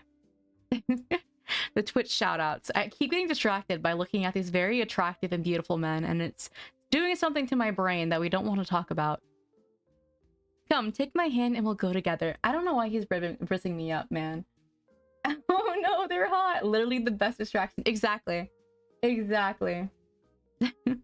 The more he flirts, the more convinced I become that this is some kind of trap. No matter how innocent monsters look, they always have tricks up their sleeves. And something tells me that this one's more dangerous than he lets on. That's okay, he's pretty, so whatever. Pretty privilege, I guess. Even if he has... Wait, didn't I just read this? Did I... Oh, okay. The funny here.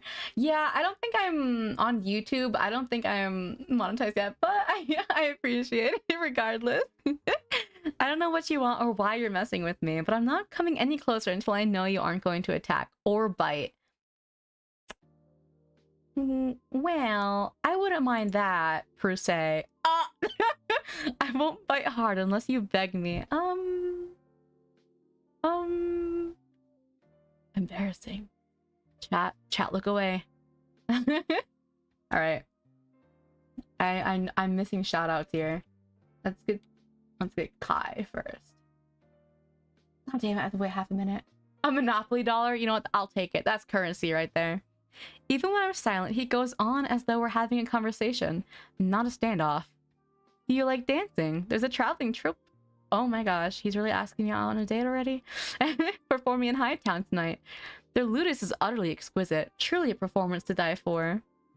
There's life in this dreadful place, if you know where to look. You sound like you know the city well. The man's gaze flickers from me to the key dangling from his finger. Naturally, the stump was little more than a visible little smear when I first arrived.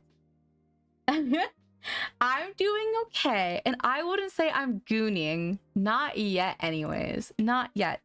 But anyways, how are you doing, Kai? It's been a little bit. We still need to have that little Roblox event together one day.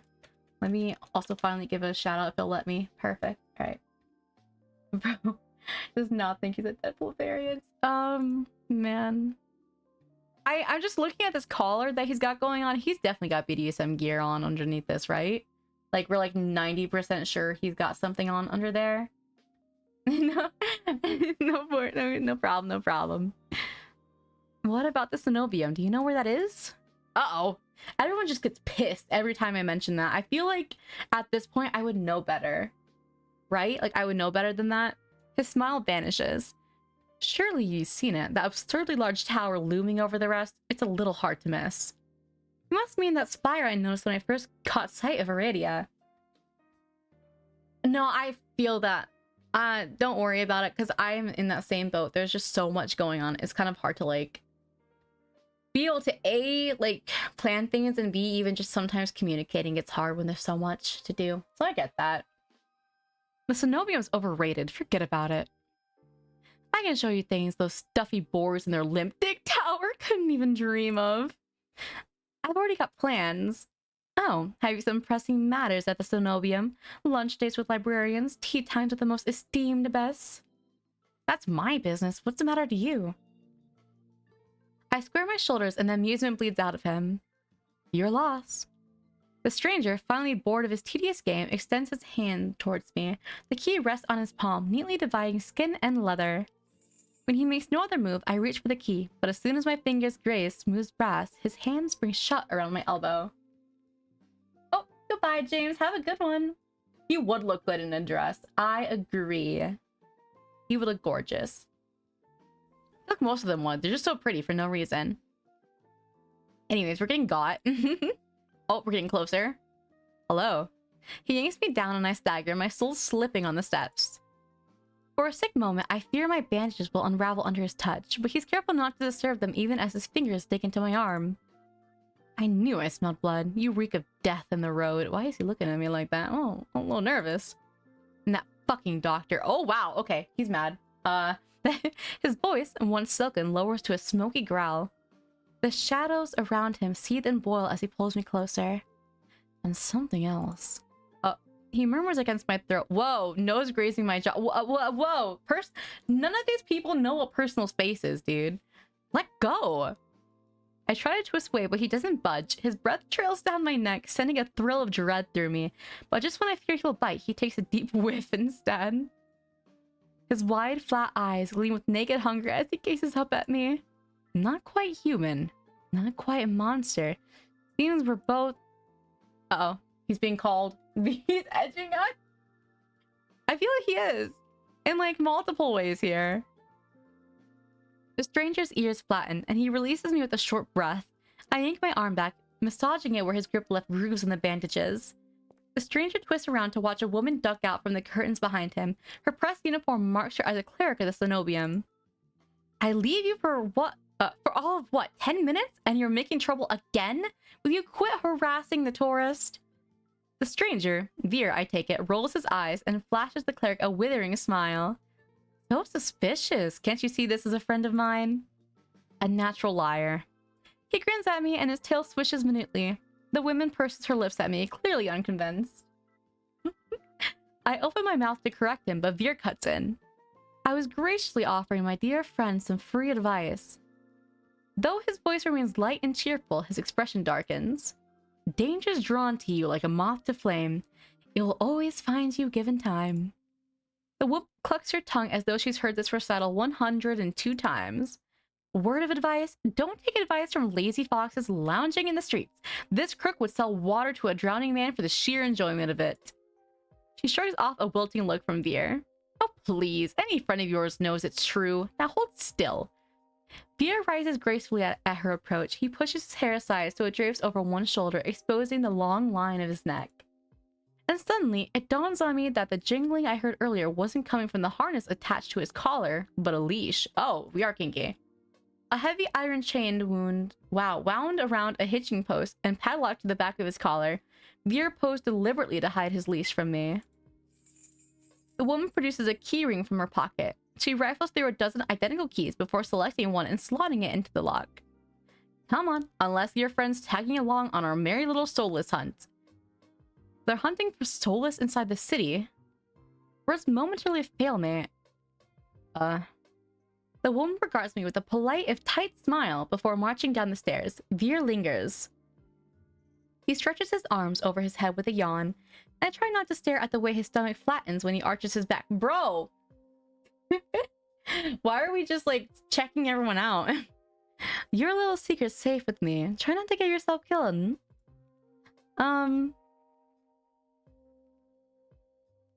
Yeah. Anyways, Veer hops off the stoop and bounds after the woman. His tail sways merrily as though he hadn't just lied and threatened me. Did you try that thing I mentioned? What? What? No, okay. Yeah, we're going through it.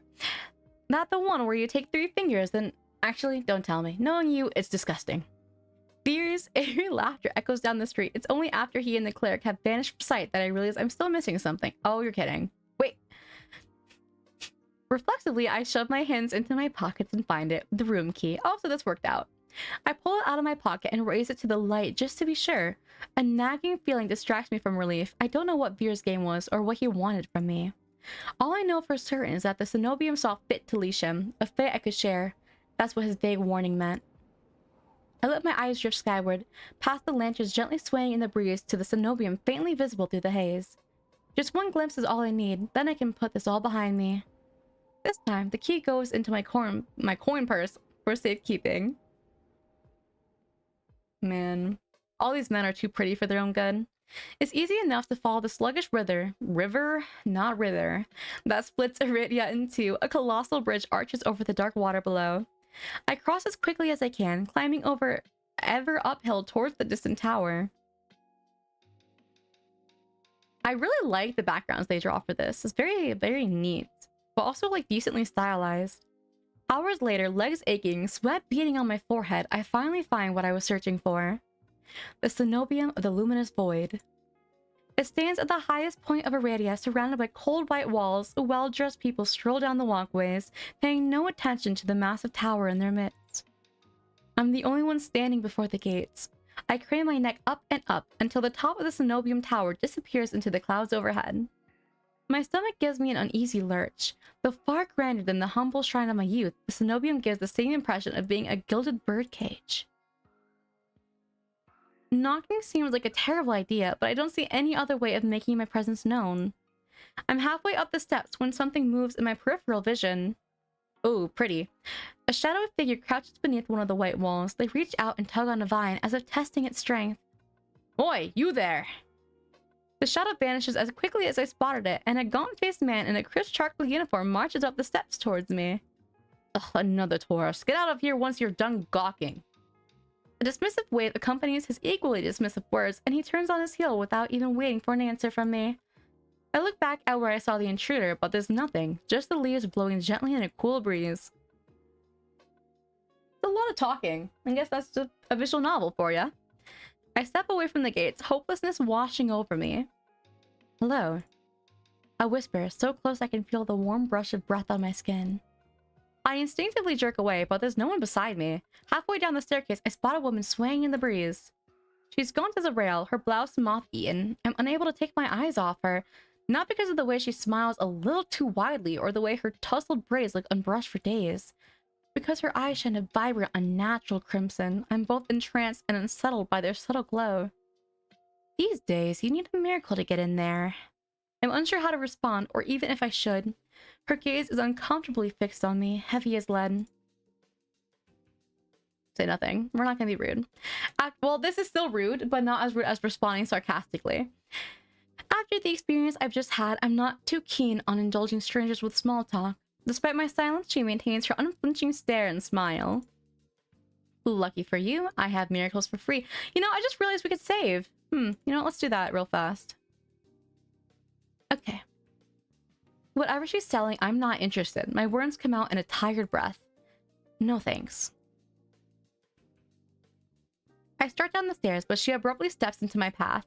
She turns her back to me, and before I can react, she slips her fingers under the lacing of her collar, stripping out of her blouse in broad daylight. But what are you doing? As worn fabric unveils bare skin, my panic is smothered by cold horror. A misshapen sunken scar carves into the woman's body, pitched gnarled skin snakes down her shoulders, wow, blooming from a gaping hole in the back of her neck. Huh. I shuddered. Oh, not I shuddered. A shuddering. What the Sigma? Not real. A shuddering breath escapes me. The fuck? Whatever disease this woman had ate away at her from the inside out. How was she able to move or breathe? It's impossible. She shouldn't be alive, and yet... The power is to cure anything. Can be yours too. The power of the sea spring. The woman slides back into her blouse and deftly laces it up. If I've caught your interest, then follow me. It's only a short walk away. Without another glance, she leisurely strolls down the Cenobium stairs, loose braids bobbing behind her. The edge of her scar peeks out from under her collar. I stand there, wordless, until I manage to regain my bearings. It's a twisted miracle, but a miracle nonetheless. This could be the stupidest decision of my life, but what choice do I have?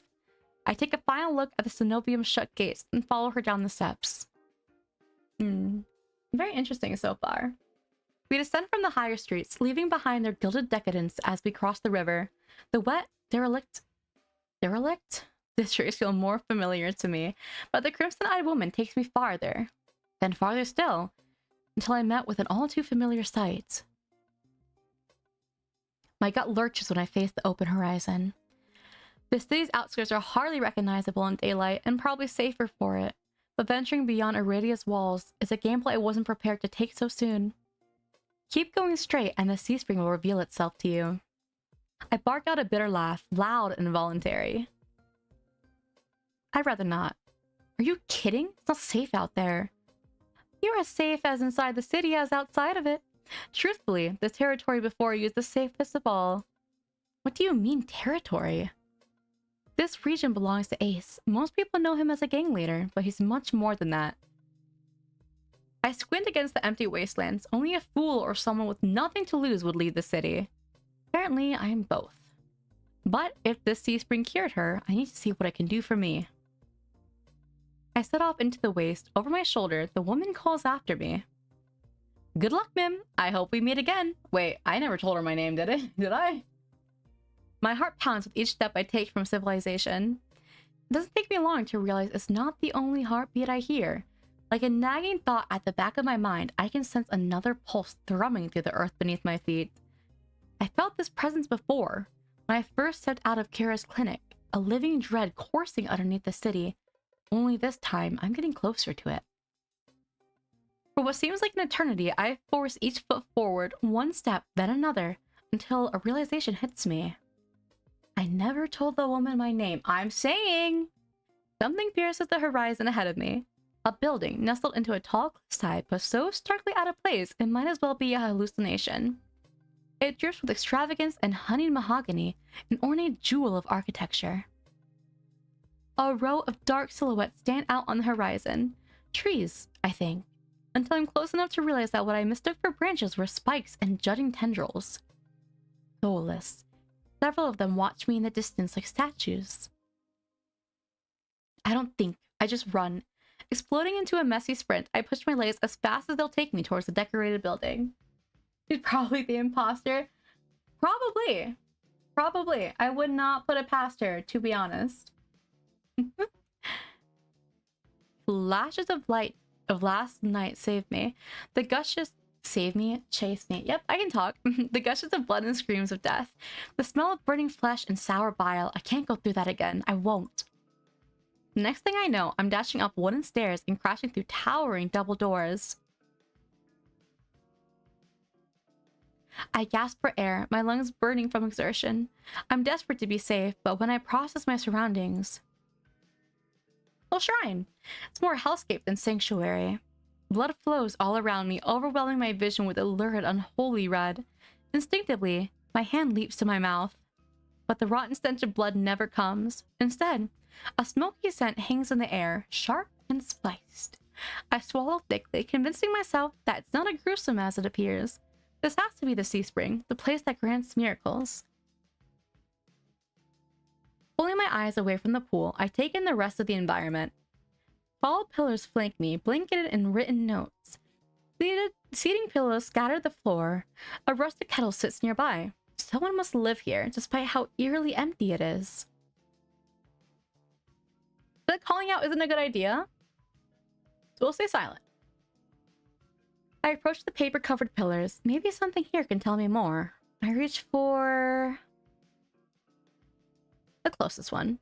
I reach for a note in front of me. It reads, Dear Mother, don't cry for me. I'm sorry I didn't say goodbye. We'll meet again in another life. I love you very much. From Iris. P.S. If you ever see me, never speak to me again. It's written in perfect cursive. I've never seen such beautiful handwriting. Before I can ponder it further, a sharp chill runs down my spine. Something's watching me. I quickly set the note back, my eyes darting around the wooden deck. But it's still empty. Vacant. Finally, I look towards the sea spring. That stillness hides something deeper. Something wrong. Something familiar. It's watching me. Hey. I spin around and come face to face with a pack of soulless. Oh wow, that made me like twitch. They chitter and growl, tendrils and spikes flaring threateningly. All different sizes and species, but sharing one identical trait, glowing crimson eyes. I try to back away, but my heel teeters over the sea spring. I'm cornered. Watch your step. It's deeper than it looks. That voice again. At the sound of it, the stolas freeze, their snarls quieting. Oh. I search for the voice's source and find it above me, lounging in the rafters. Oh, he's pretty. You look lost, little sparrow. His gaze is a violent crimson, one that sears through me, leaves me feeling raw and exposed. They're also pretty and makes me angry. They're the same eyes I've seen over and over, first with the scarred woman, now with the stola circling me, all bound by the sea spring's blood red. In the shroud of darkness behind him, shapes like massive tentacles twist and coil around the wooden beams. I can't focus. The stola's growls ring in my ears. They're not advancing, but that could change at any second. Panic rises in my throat as I struggle to track them. Pretty people make me angry too, more envious. For me, it's like, goes both ways. There's like the envious kind of anger, but there's also like, you are too pretty, I want to fucking fight you kind of pretty. It's like cuteness aggression, but for pretty people. You know what I mean? Also, well, how many love interests are there in TOUCHSTARVED? I know we've met. Okay, so we've met. Oh, we've actually are about to meet all of them. He's technically the last one to be introduced.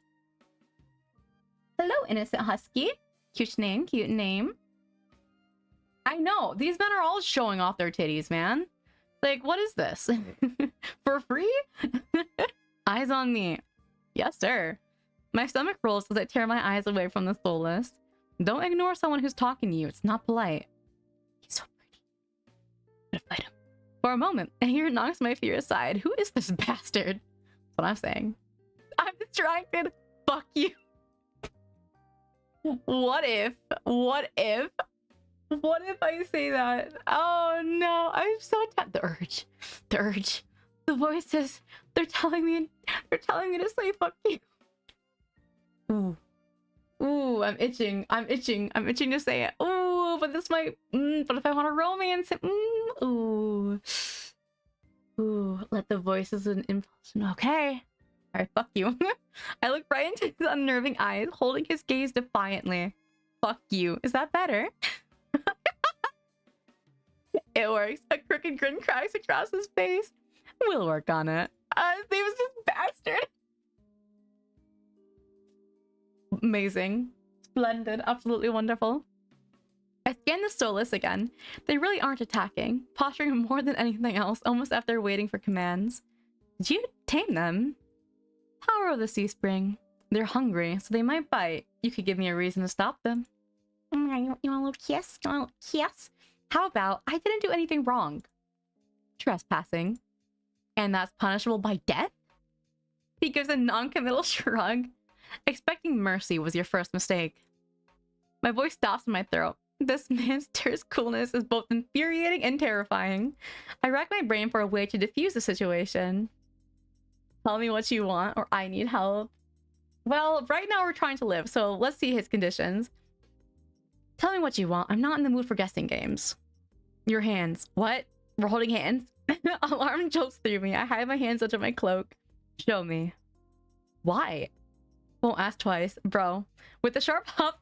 Bro, this is the easiest anyone has ever gotten the main character to show their hands, bro. This is the easiest anyone's ever done it. Bro, just like, show me. It's like, alright. With the sharp huff, I reluctantly hold out my bandaged hands. Are you getting off on this? What? Unwrap them. He rushes to my face and fires to my tongue. I should give him a piece of my mind, but not when his stolas are one command from ripping me to shreds, bro. Yet no matter how much I will myself to move, my body is frozen in place. I stand there for a long, agonizing minute.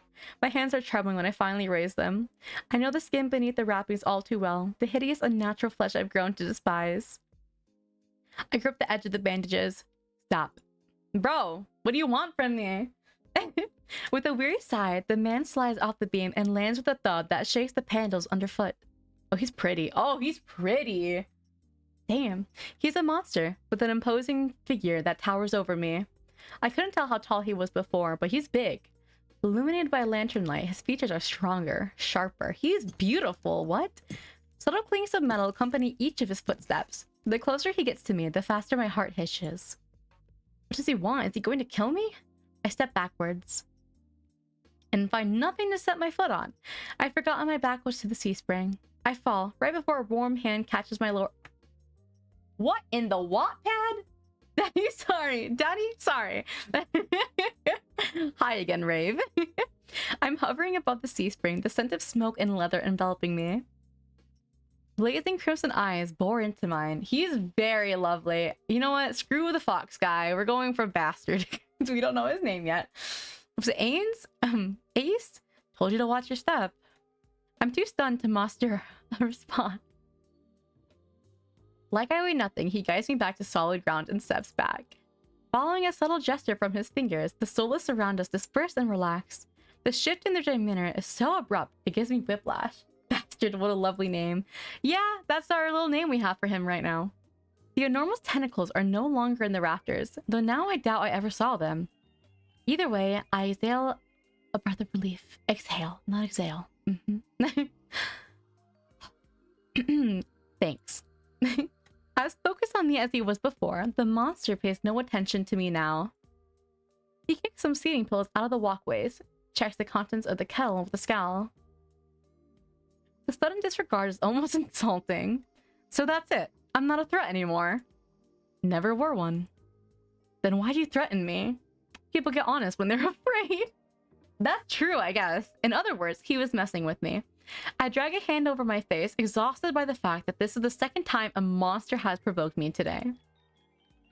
You're ice, aren't you? Depends who's asking. One of your friends told me this was your territory. She also said you were a gang leader. But there's no one else here. He's probably a leader of the soulless. I thought there'd be more people. Ice picks up the kettle and walks to the edge of the sea spring, then dumps out the contents into the endless red. Gang took a walk. Oh my god, you little cheeky bastard. His pleasant smile stretched across his face ear to ear. Bro, he's a gang leader of the soulless, most likely. And a gang leader, sign me up. Oh my gosh, Rave is down bad. Then in an instant, it drops. I get the sense that I shouldn't ask about his gang again. What do you need the sea spring's power for? Depends. Can it cure a curse? Probably. You mean you don't know? Nope. He shakes out the empty kettle and starts collecting stray cups, tidying up. My frustration builds. I narrow my eyes at him in a questioning glare. He kind of reminds me of like an emo Ito. He's like the cousin. When he notices, he returns it with an amused smirk. Are you being irritating on purpose? Listen, Sparrow. This sea spring can cure anything. Nothing's stopping you from trying it yourself. What do I have to do? Drink. I have to drink from the sea spring? My eyes glide to the blood-like pool beside us. The idea of ingesting the strange liquid makes my guts churn. Is there a price? Always. The first time! Nadine, it's time. We can make a payment. Need a drink for this. It's finally time. We're making a payment. You lose it a little bit. Oh. That's it? Bro. That's it? Man. Well, we're losing sanity and I guess that's our price. Might have already beat it to the punch. A humor earns me an amused, feigned grin. This is a little different. When you drink from the sea spring, you forget who you are.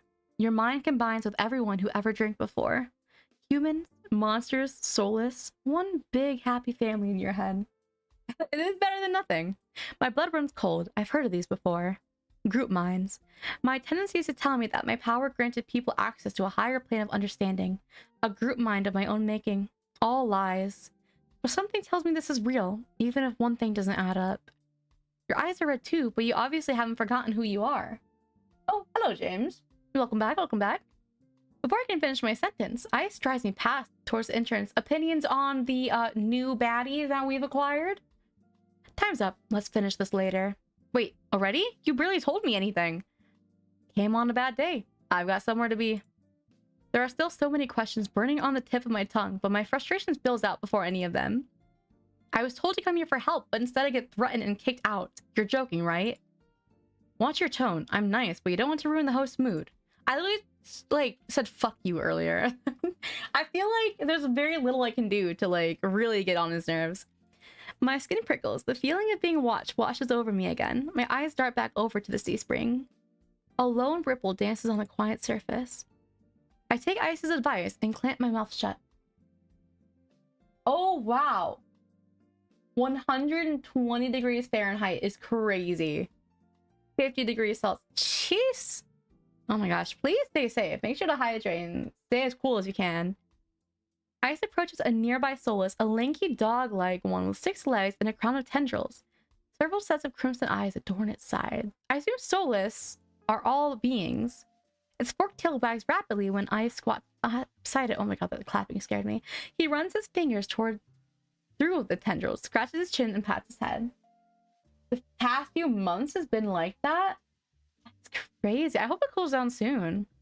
So you guys kind of get some like winter weather in. Yeah, that is really high temperatures. I could not. I'm really, really bad with heat. Make sure to definitely stay safe. Oh my gosh.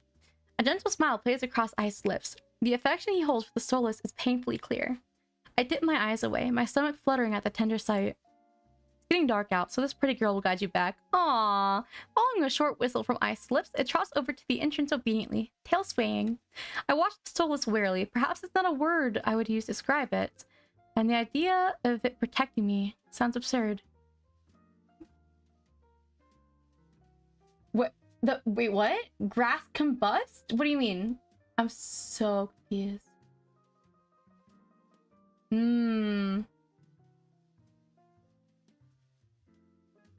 Really? You're the opposite of me. I mean, I grew up in mainly a cold area, so I'm like better with the cold than the heat. I can't deal with the heat. I admire the people who can deal with the heat better though, in my opinion. So you scare me a little bit, Nadine, but also in like a good way. If I decide to drink, how should I find you? Find someone with eyes like mine. They'll point you in the right direction. Really? That is scary. So it would get so hot that the grass would burst into flames? That's insane. Bro, that is like scarily hot. You've been known to scare everyone for different reasons. Now I'm curious. You're gonna have to tell me about this. Maybe not now if you don't want to, but another time. I'm very curious how you scare people. I know you have scarily good fashion sense, so that's on the list. But think it over. Once you drink, you can't go back.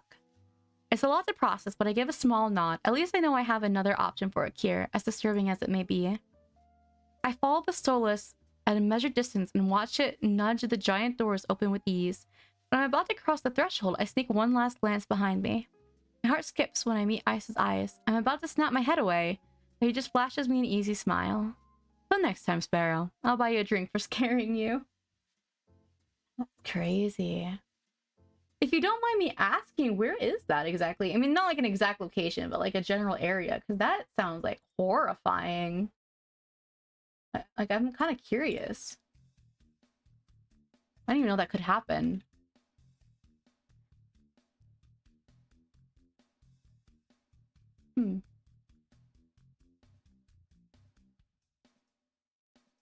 Texas. That's crazy. I was expecting something way more southern than that. Like, I was expecting, like, you to say something absolutely just out there that I've, like, oh, I'm right on the equator. Right on the equator. That's crazy. Texas? It's that hot in Texas? Oh my gosh. I feel bad for all the Texans. That's scary.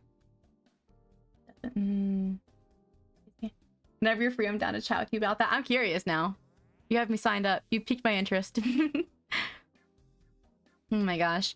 So I did also look into it. Apparently the demo is quite long. It's about 5 hours. So we might split it up into 2 parts. Mainly because I also haven't eaten all day, aside from like around like before noon. And for reference, it is 6 p.m. That's about 6 hours of not eating, which I'm not supposed to do. That's not a wise idea. Don't be like me. Mostly grassland and forest. You know, in my mind, I feel like it would be good to have like grasslands and forest, but with that hot, I guess that makes sense. That's like, wow. That's crazy. I don't even know what to say to that. I get that. Oh, we have the bot. Did you say ramen? Get some ramen. You know, that's fair. I should, but I don't have any. I should do that, the Wendy's, the SpongeBob one. Krabby Patty collab. Oops, I just skipped that. Outside, more crimson-eyed soulless scuttle about. It's hard to believe it's the same threatening pack from before. They chase each other in circles, roll around in the bogs of mud. They pay no attention to me as the dog-like one escorts me away. It's an uneventful trip. Sometimes the soulless look over its shoulder at me to make sure I'm still following.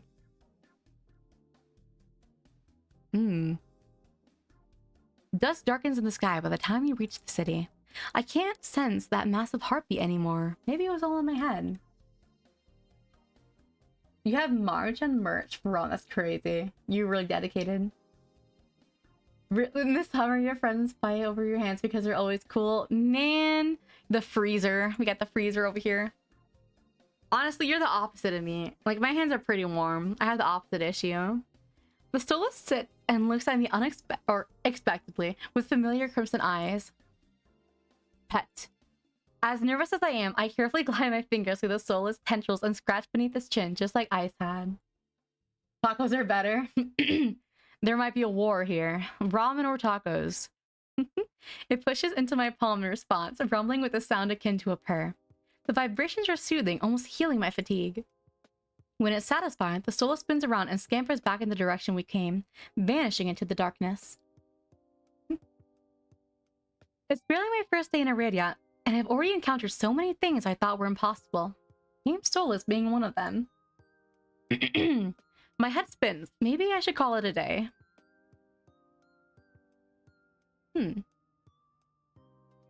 Nightfall creeps across the streets of Iridia. The city, labyrinth even in daytime, has become a worn, treacherous alleyways. We are going to save. We're going to overwrite that slot. We're going to do that demo slot. The streets are completely deserted. If I hadn't been here earlier, I would have thought this part of the city abandoned. I make my way through the winding streets, doing my best to keep my bearing towards the wet wit. My steps slow when I hear rustling in the dark. I strain my ears, but everything is still. Is the silence playing tricks on me? Hi, Schmears. Hello. Did I say that right? Schmears, but hello. It's interesting so far. I must admit. Also, let me give a quick shout out. It's well, I mean, not too much has happened. Decent amount of death. Lots of men showing off their boobies. A lot of touching. A lot of interesting things going on. I should start a Discord eventually. That is on my list of things that I should be doing. I will get there, I promise. Yeah, there's so much touching. I don't even know if, like... I think this is only the demo portion, I want to say, but there is so much just random touching and just like, it's so weird. I choose ramen because my Asian heritage will disown me if otherwise. That is so true. It's true. That's true. I'm gonna say something is wrong. The fine hairs on the back of my neck prickle, a frisson of discomfort running down my spine. Something is wrong. It's like, no matter what, we're always touching somehow. I guess TOUCHSTARVED does check out in that scenario, right? My eyes dart from... I can't talk now. I'm trying. My eyes dart from one side of the street to the other, searching for movement, but the shadows are as deep and dark as pools of ink, and I see nothing. I can't stay here. I need to reach a busier part of the city. Drawing my cloak tighter around my body, I hurry on my way. Though I keep my eyes sharp and listen intently, there's only the sound of my own footsteps. As the moments pass, and nothing happens, I begin to wonder, maybe I really did imagine that noise? I turn the next corner and my thoughts come screaming to a halt. My head spins, the world blurring as adrenaline rushes through my veins. Only one thing is clear amidst the haze. Oh, the soulless that attacked the caravan. Oh, he's back! Those people online who say I'm gonna touch you as a threat will get them nowhere. Bro, I forgot people say that. I think in IDV is the only place where I still see people actually saying stuff like that. It's crouched over a dark, indistinct shape, a body. A garland of intestines spills from... Oh my gosh, we got more gore. Anyone signed up for gore? Blood grouts the cobblestones. For mercy, the soul is too distracted by its meal to have noticed me. My feet feel heavy. Well, feels heavy as stones, but I can't just stand here. Holding my breath, I take a step backwards. When the wet slurping sounds don't abate, I take another, then another. Then a shard of glass crunches under my heel. Bro, can you rizz that up? Good question. My dog looks fed up with the amount of YouTube I've been watching. That's my cats. I fall asleep to watching VODs. They're probably just sick of it. They're sick of 8 straight hours of like queso or something. It's really here. It's come back for me. And we run. I'm off like a shot, running for my life through the darkened streets. Behind me... Now, well, you heard it. My heart thunders in my chest. I take turns at random, trying to lose it in the maze of streets, but I can't seem to shake it. I can hear its breathing now, a wet, fluttering rasp growing closer and closer. Of course, it's queso. It's either Insum or queso, typically. The same claws that severed my arm swipe out. Wait, what? Oh, I duck, saved by pure reflex, and skitter on a corner. I take 3 running strides before the bottom drops out of my stomach. A wall twice as high as me bars my way. I dead end. When I turn around, the soulless looms in the entry to the alleyway. It's no longer running. It doesn't have to. As it prowls closer, my thoughts race. Oh, okay. A gore fan. I think for me, I like the art behind it. I think it's like the actual act of gore that I'm not a fan of, if that makes sense. Like, it's a little weird to describe. Like, the act of, like, gore actually happening is like, it can depend. Sometimes it can make me queasy. But I think, like the macabre is, like, kind of interesting. And, like, the gore and art. I don't know. It's weird. My brain is weird. Some of the buildings lining the streets are lit. There must be people inside. It's a long shot, but... let's try the nearest door. It's just, like... I don't know. I built a strong stomach. That's fair. I don't know. For me, I guess it's just something, like, I'm, like, a little sensitive to of, like, it actually happening. That reminds me. My dad told me that Terrifier 3 is coming out, and he was like, oh, it's, like, super gory. It got banned in a few countries. I have never seen Terrifier, which I know some people might be shocked by, but I've never seen Terrifier. And I feel like I should, because my dad's like, no, we gotta go see it. And I'm like, I'm not the huge gore fan here. You like that stuff. But he really wants to see it, so I might have to catch up with the movies. I whirl, grabbing at the handle of the closest door. It turns completely, the hinges creaking as I push, and I feel a flash of hope before a weight hits the door from the other side and it slams shut. Oh, great. You watch ants eat many animals while eating lunch? What? That's whack. The click of the lock turning is grimly final. In this wretched world, few people will stick their neck out to help their own flesh and blood. Never mind a stranger. The Stolas gives a rasping hiss. It's the only warning I get before it lunges for me, with the flash of claws. I hurl myself to the side, but the slick cobblestones betray me. I fall, sprawling over the rough stone. As the Stolas looms over me, I scramble away from it until my back hits the wall. There's nowhere left to go. It descends on me for the kill.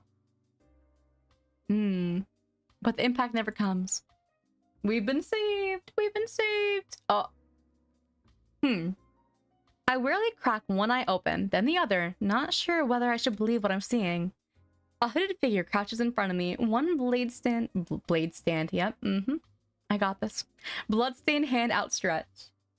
Soy sauce. oh, he's pretty. Nice eyes. Moonlight, oh my god, moonlight silvers the edge of their stiletto. I can talk. Stiletto knife. Their face and hands are splattered with blood, and the soulless. My eyes dart past my unexpected rescuer to the misshapen form behind them. The Stolas' many eyes, once restless and vibrant, now look dull and waxy. A red pool spreads slowly from under its body. That was fast. Let me have this one. You want this one? He's gorgeous. Numb with shock, I can't help but stare. It's dead. After all the people it's killed, after nearly killing me twice. I can hardly believe it. Well? I gingerly take the offered hand. The stranger's gaze dips to my bandages. Pale lips part, on their brink of a question, then close again. With a strength belying their slight frame, they pull me to my feet.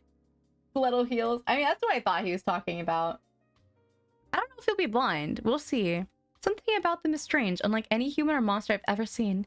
I can't quite place my finger on why. As soon as I'm on my own 2 feet again, they pull away from me and start wiping the blood from their face and hands. Oh, Goodbye, bot. Sari bot is just attacking it. Stay there. I turn away from me stiffly, leaning over the soulless gangly. I've also never seen that word before. Huh. He might be a zombie. That would be cool. With their back towards me, I realized that I saw their hooded silhouette at the cenobium. You're shorter than I thought. That's so rude. So you saved me. You saved me. I shouldn't have had to. But, wow.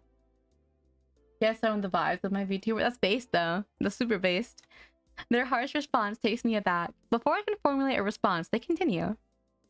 What are you thinking, traveling alone at nights? This is far from the worst thing haunting Lowtown.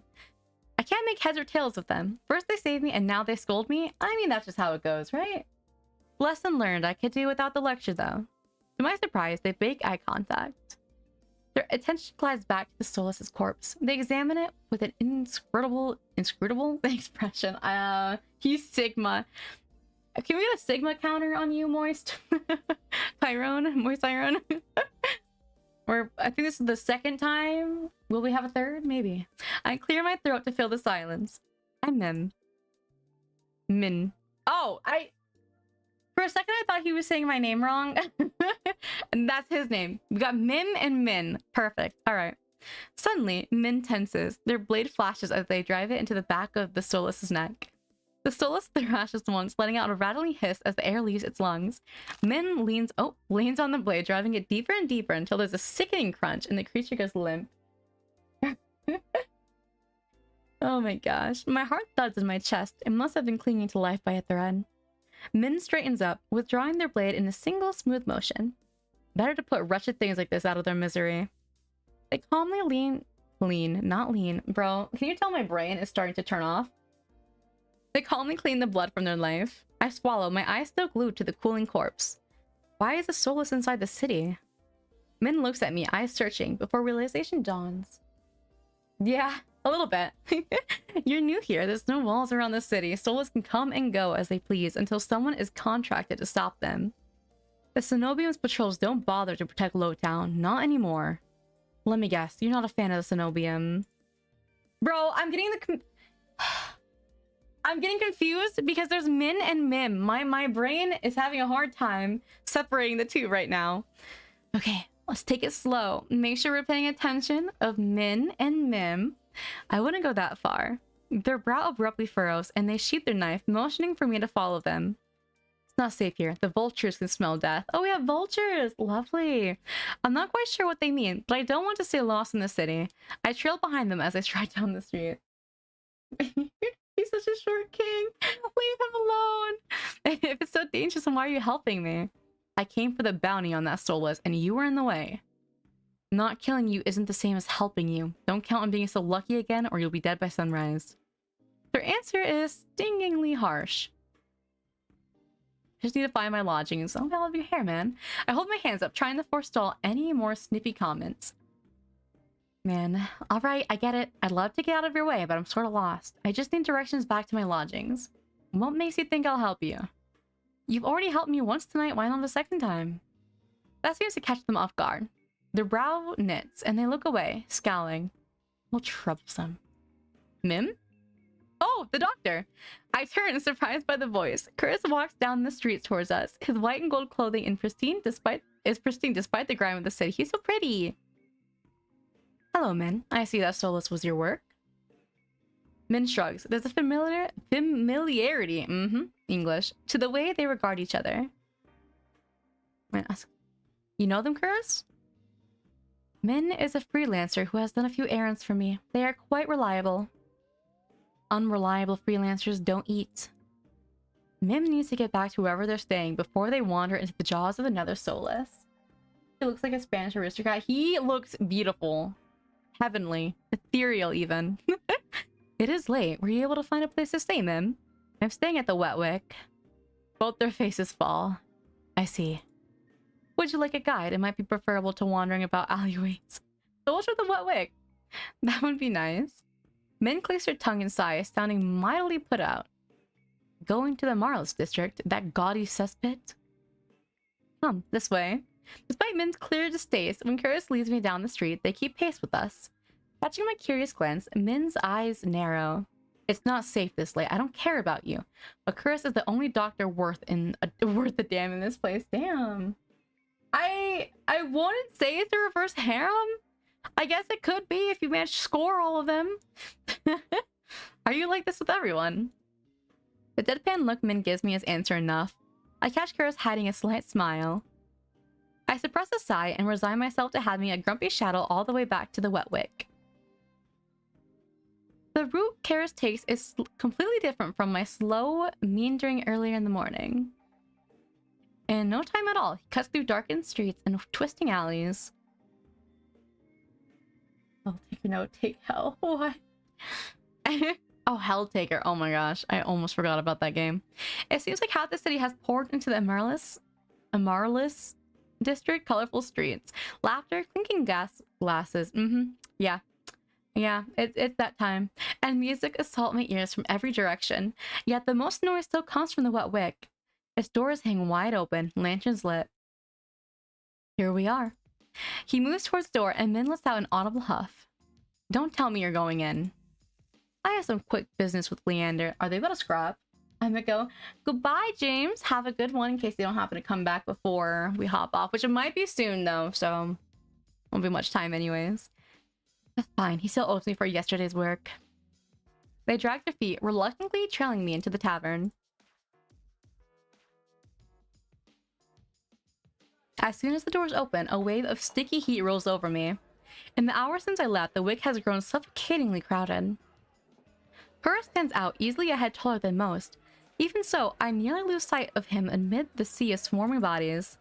Pardon me? The crowd parts as though answering his request. Kuris glances over his shoulder at Min and me before glancing through. How can anyone breathe in here? Introvert, go home. Min follows Kuris at a clip pace. Bro, can you tell that I am just dying right now? We're getting there. And there he is. The man with the big old titties. Oops. Leander is right where I left him, although he's traded places with the bartender. He holds a pair of shot glasses filled to the brim with luminous green liquid. And now for the finishing touch. A flash of magic paints the glass white with frost. You're never gonna guess what's in these. Leander slides the glasses across the bar, and I get my third and fourth shocks of the evening in rapid succession. Oh, they're all here? Ice leans against the bar, an elbow propped up on the counter. He catches the glasses and lifts one to the light before returning it upside down. The contents, magically congealed, stay firmly in place. You're supposed to make drinks, pretty boy. Don't tell me you've wasted already. Or you're wasted. Veer, perched on the bar's counter beside Ace, takes a single look at the shot glass and shakes his head. What have we here? A bucket full of boogers? Leander's nose treasure? You've eaten worse. Veer's lips twitch and his ears flatten while Ice offers him a glass. He turns his cheek with a sniff, and Ice just snickers. Coward. Don't tell me you're actually... In one fluid motion, Ice throws back his head and downs the shot. Drinking that. A dark look crosses Ice's face. It's Chewy. Can you call me? Oh my gosh. Chewy. Wait, let me try again. Behind me, Min grumbles. What is happening? It's okay, we're all down bad here. We're all down bad. Everyone watching this probably is down bad for someone here. I told you that this place was a nest of degenerates. No, keep going, I approve. If it isn't Kuris and Min. At the sound of Leander's voice, Min's pale eyes grow wide. They look ready to bolt until Kuris sets a hand on their shoulder. I promise this will not take long. Min's eyes dart from Kuris' hand to his face, then soften. Fine, you first. While they step forward, I linger behind, struck by a sudden revelation. All of the people I've met today know each other. If it's not you, it's going to be me. It'll be someone. It's not you guys, then it'll be me. Good evening, Leander. Ice, another drinking competition, I presume. Oh, it's the evening already. Could have sworn it was earlier. Just some friendly rivalry, Doctor. Nothing to be afraid of. Kuris acknowledges Leander and Ice with the slightest nod, ignoring Veer entirely. Not that Veer seems to mind. He tilts his head, and an impish smile curves his lip when he spots Min looming silently behind Kuris. I almost didn't see you there, Min. Looking for your booster seat? You need to take my flames? Yeah, come on in. Min pushes back their hold. They level Veer with a cool look. I thought Ice wasn't allowed to bring his pets in here. Veer's tail gives an angry twitch. Oh. Men. At the first sign of an impending fight, Leander vaults clear over the counter. He slides in between Ice and Karis. Now, let's try and keep the peace. It's not every day the esteemed doctor takes us up on a drink. His arms snaked around Karis' shoulders. You're finally taking me up on that drink, right, Karis? I'm afraid not. We were merely escorting Mim back to their lodgings. Karis gestures in my direction and my stomach sinks. I reluctantly step into the light. As soon as he sees me, Leander's face brightens. Mim, it's been too long. Everyone, this is Mim. They're new to Aradia. I feel 5 pairs of eyes fixed onto me, and suddenly the bar feels suffocatingly small. My voice nearly catches in my throat. Hi again. Hi everyone. Again? Wait, you've already met everyone? Oh my goodness. They're so pretty. Bro, they're so pretty. Ace and Veer level me with suddenly amused expressions. Veer's tail gives a lazy wag. It's only unfair. We did not that long ago either. Or we did. Bro, we did. Bro, yeah. I'm starting to suspect they're stalking me. Fuck you. He looks far too pleased with himself when I roll my eyes. Who has the biggest boobies of them all? I think he does. Biggest boobies? Smallest boobies. This calls for drinks, and what does everyone want? In an instant, all eyes turn to Leander, freeing me from the burden of attention. I still can't believe they all know each other. Watching them talk amongst themselves feels surreal. But for the first time since I undertook the journey to Aradia, I feel a faint glimmer of hope. I know I was meant to meet them. The low, pleasant rumble of Leander's laughter pulls me from my restless thoughts. Well, color me surprised. You make friends fast, Mim. I wouldn't go that far. We're more like acquaintances? A wise man once said that acquaintances are merely friends you haven't shared a drink with yet. A wise man? You said that. Here. Last week. I can hear Min's lip curl with distaste from across the bar. Leander clears his throat and continues, unperturbed. Yeah. Let's toast to Mim's health. Care to join in, doctor? Karis politely declines with a wave of his hand. How about you, Min? No. Are you? No. A resounding pop pierces the din of the bar. We all turn in the direction of the noise. Veer looks almost bashful as he accepts an overflowing flute from the bartender. Poured from a bottle so old, its label has been worn blank. They serve champagne here. Since when? Veer pauses in the middle of licking champagne foam from his fingers. I was about to say lips. Sorry. I already had an image in my mind. With a coy smile. You don't mind, do you? In a transformation as impressive as his magic trick, the concern on Leander's face vanishes. He laughs softly. No, be my guest. I know you've got expensive taste. Oh boy. Then he shoots the bartender a frantic look. Unbothered or uninterested in his company, Ice scans his head at me, a light smile on his lips. An image in my... Apologies. How about you, Sparrow? I did say I'd buy you a drink earlier. No. My treat. Uh-oh. Ice regards Leander over the lip of his glass. In a dim light, the glint in his crimson eyes look downright dangerous. Uh-oh. What'll it be, Mim? I'll take that drink. I'll take you up on that drink, as long as it's not one of those green shots.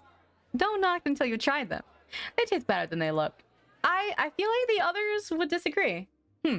Somehow, I doubt that, but I hold my tongue long enough for Leander to go behind the bar. He's lying, isn't he?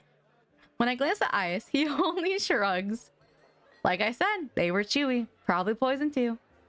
He considers his own drink a tumbler of amber-colored whiskey. Leander's tried to kill me a dozen times by now. It's always a gamble. Veer clicks his tongue in disapproval. When he finally looks my way, it's with a half-lidded gaze softened by his third glass of champagne. Oh lord, were I you, I wouldn't let Leander put anything in my mouth. He fans his fingers across his chest, voice dripping with fake reverence. The Wet Wick is one of the finest drinking establishments in all of Aradia. While you're here, you may as well partake of the signature watered-down drinks and stale nut leather. He sweeps his hand towards his chipped ceramic bowl filled with splendidly speckled jerky that I can only assume is nut leather. What's with the food in this city? I'm wondering that too. As abysmal as you make it sound, this place is completely packed. Not all bad. Depending on the day, the food's edible. Ice takes a measured sip of his drink. Gotta stick around for the real attractions, though. Before I can ask what he means, Leander returns with a tumbler that he sets in front of me. Uneven chunks of ice bob in a pool of reddish-purple alcohol. I sniff the drink suspiciously. To my relief, this time all I smell is the sharp, clean scent of gin, with an undercurrent of fermented fruit. Relax, it's just the local specialty, plum gin. Although if you're feeling more adventurous... I shake my head. Leander wraps his knuckles against the bar until the group falls silent. Alright everyone, let's toast. May Nim stay in Arabia be full of bright adventures and discovery. Cheers. Leander, Ice, and Veer raise their glasses in unison. Min only crosses their arms, and Kuros watches with polite indifference. I tip back my drink. The plum gin is eye-wateringly strong. Despite a sharp medicinal edge, it goes down smooth. One sip softens the edge of my vision. The next fades the din of the crowded bar into a low, persistent murmur. I find myself unwinding for what feels like the first time in years. Wow. Aren't you the popular one, Mim? I'm guessing you met Kuros first. You know, I'm gonna say, that might be a good place to kind of end it off here, because we do have at least another couple hours worth of gameplay in.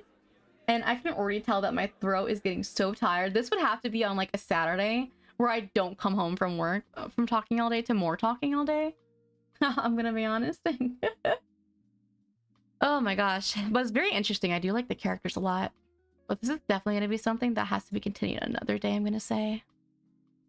I am liking it so far. Specifically the characters I'm liking a lot. Yeah, no. I don't really have much to say here. I was kind of shocked with like the aspects of horror that have been sprinkled in. While it's not like the main theme of the game or anything, it is still sprinkled in. So we can get away with it. We can get away with having this as a stream, saying it's a horror game because it has that. Totally. But that'll probably be it for now, just because I know that this is a lot longer.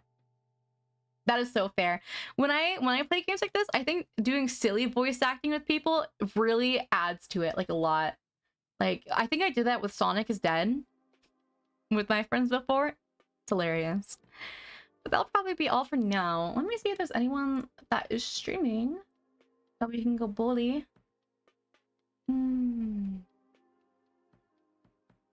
Ooh, Chef and Vero. Chef and Vero are both streaming. In either or.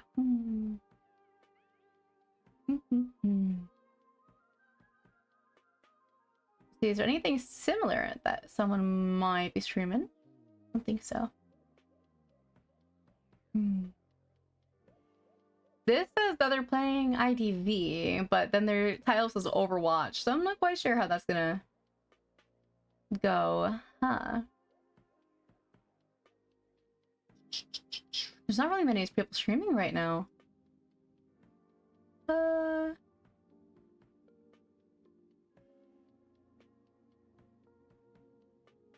me see here.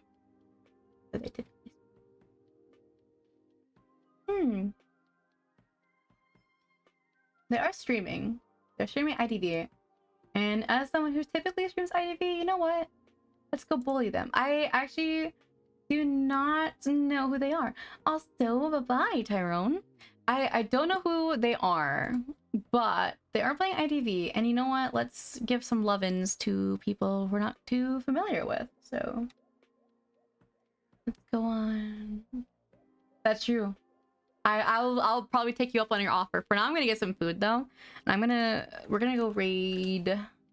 Ooh, let's see their name. Yami's World. Yami? I'm not sure. But let's go raid them. If they are playing IDV, might as well get some IDVers. We're gonna go send everyone over there. There we are. All right. Well, to everyone on Twitch, thank you for joining. I really appreciate it. And we'll probably continue this another day, but not for now. We don't have that scheduled yet. Maybe for next week. But you guys have a wonderful evening or morning. And then I'll go on and send y'all over. If you guys are still here, make sure to say hi for me. And bye-bye. And then for YouTube, I hope you guys also have a wonderful day / evening. And then I'll see you guys tomorrow. We're going to be playing some IDV rank. But yeah, thank you guys for watching. Bye-bye.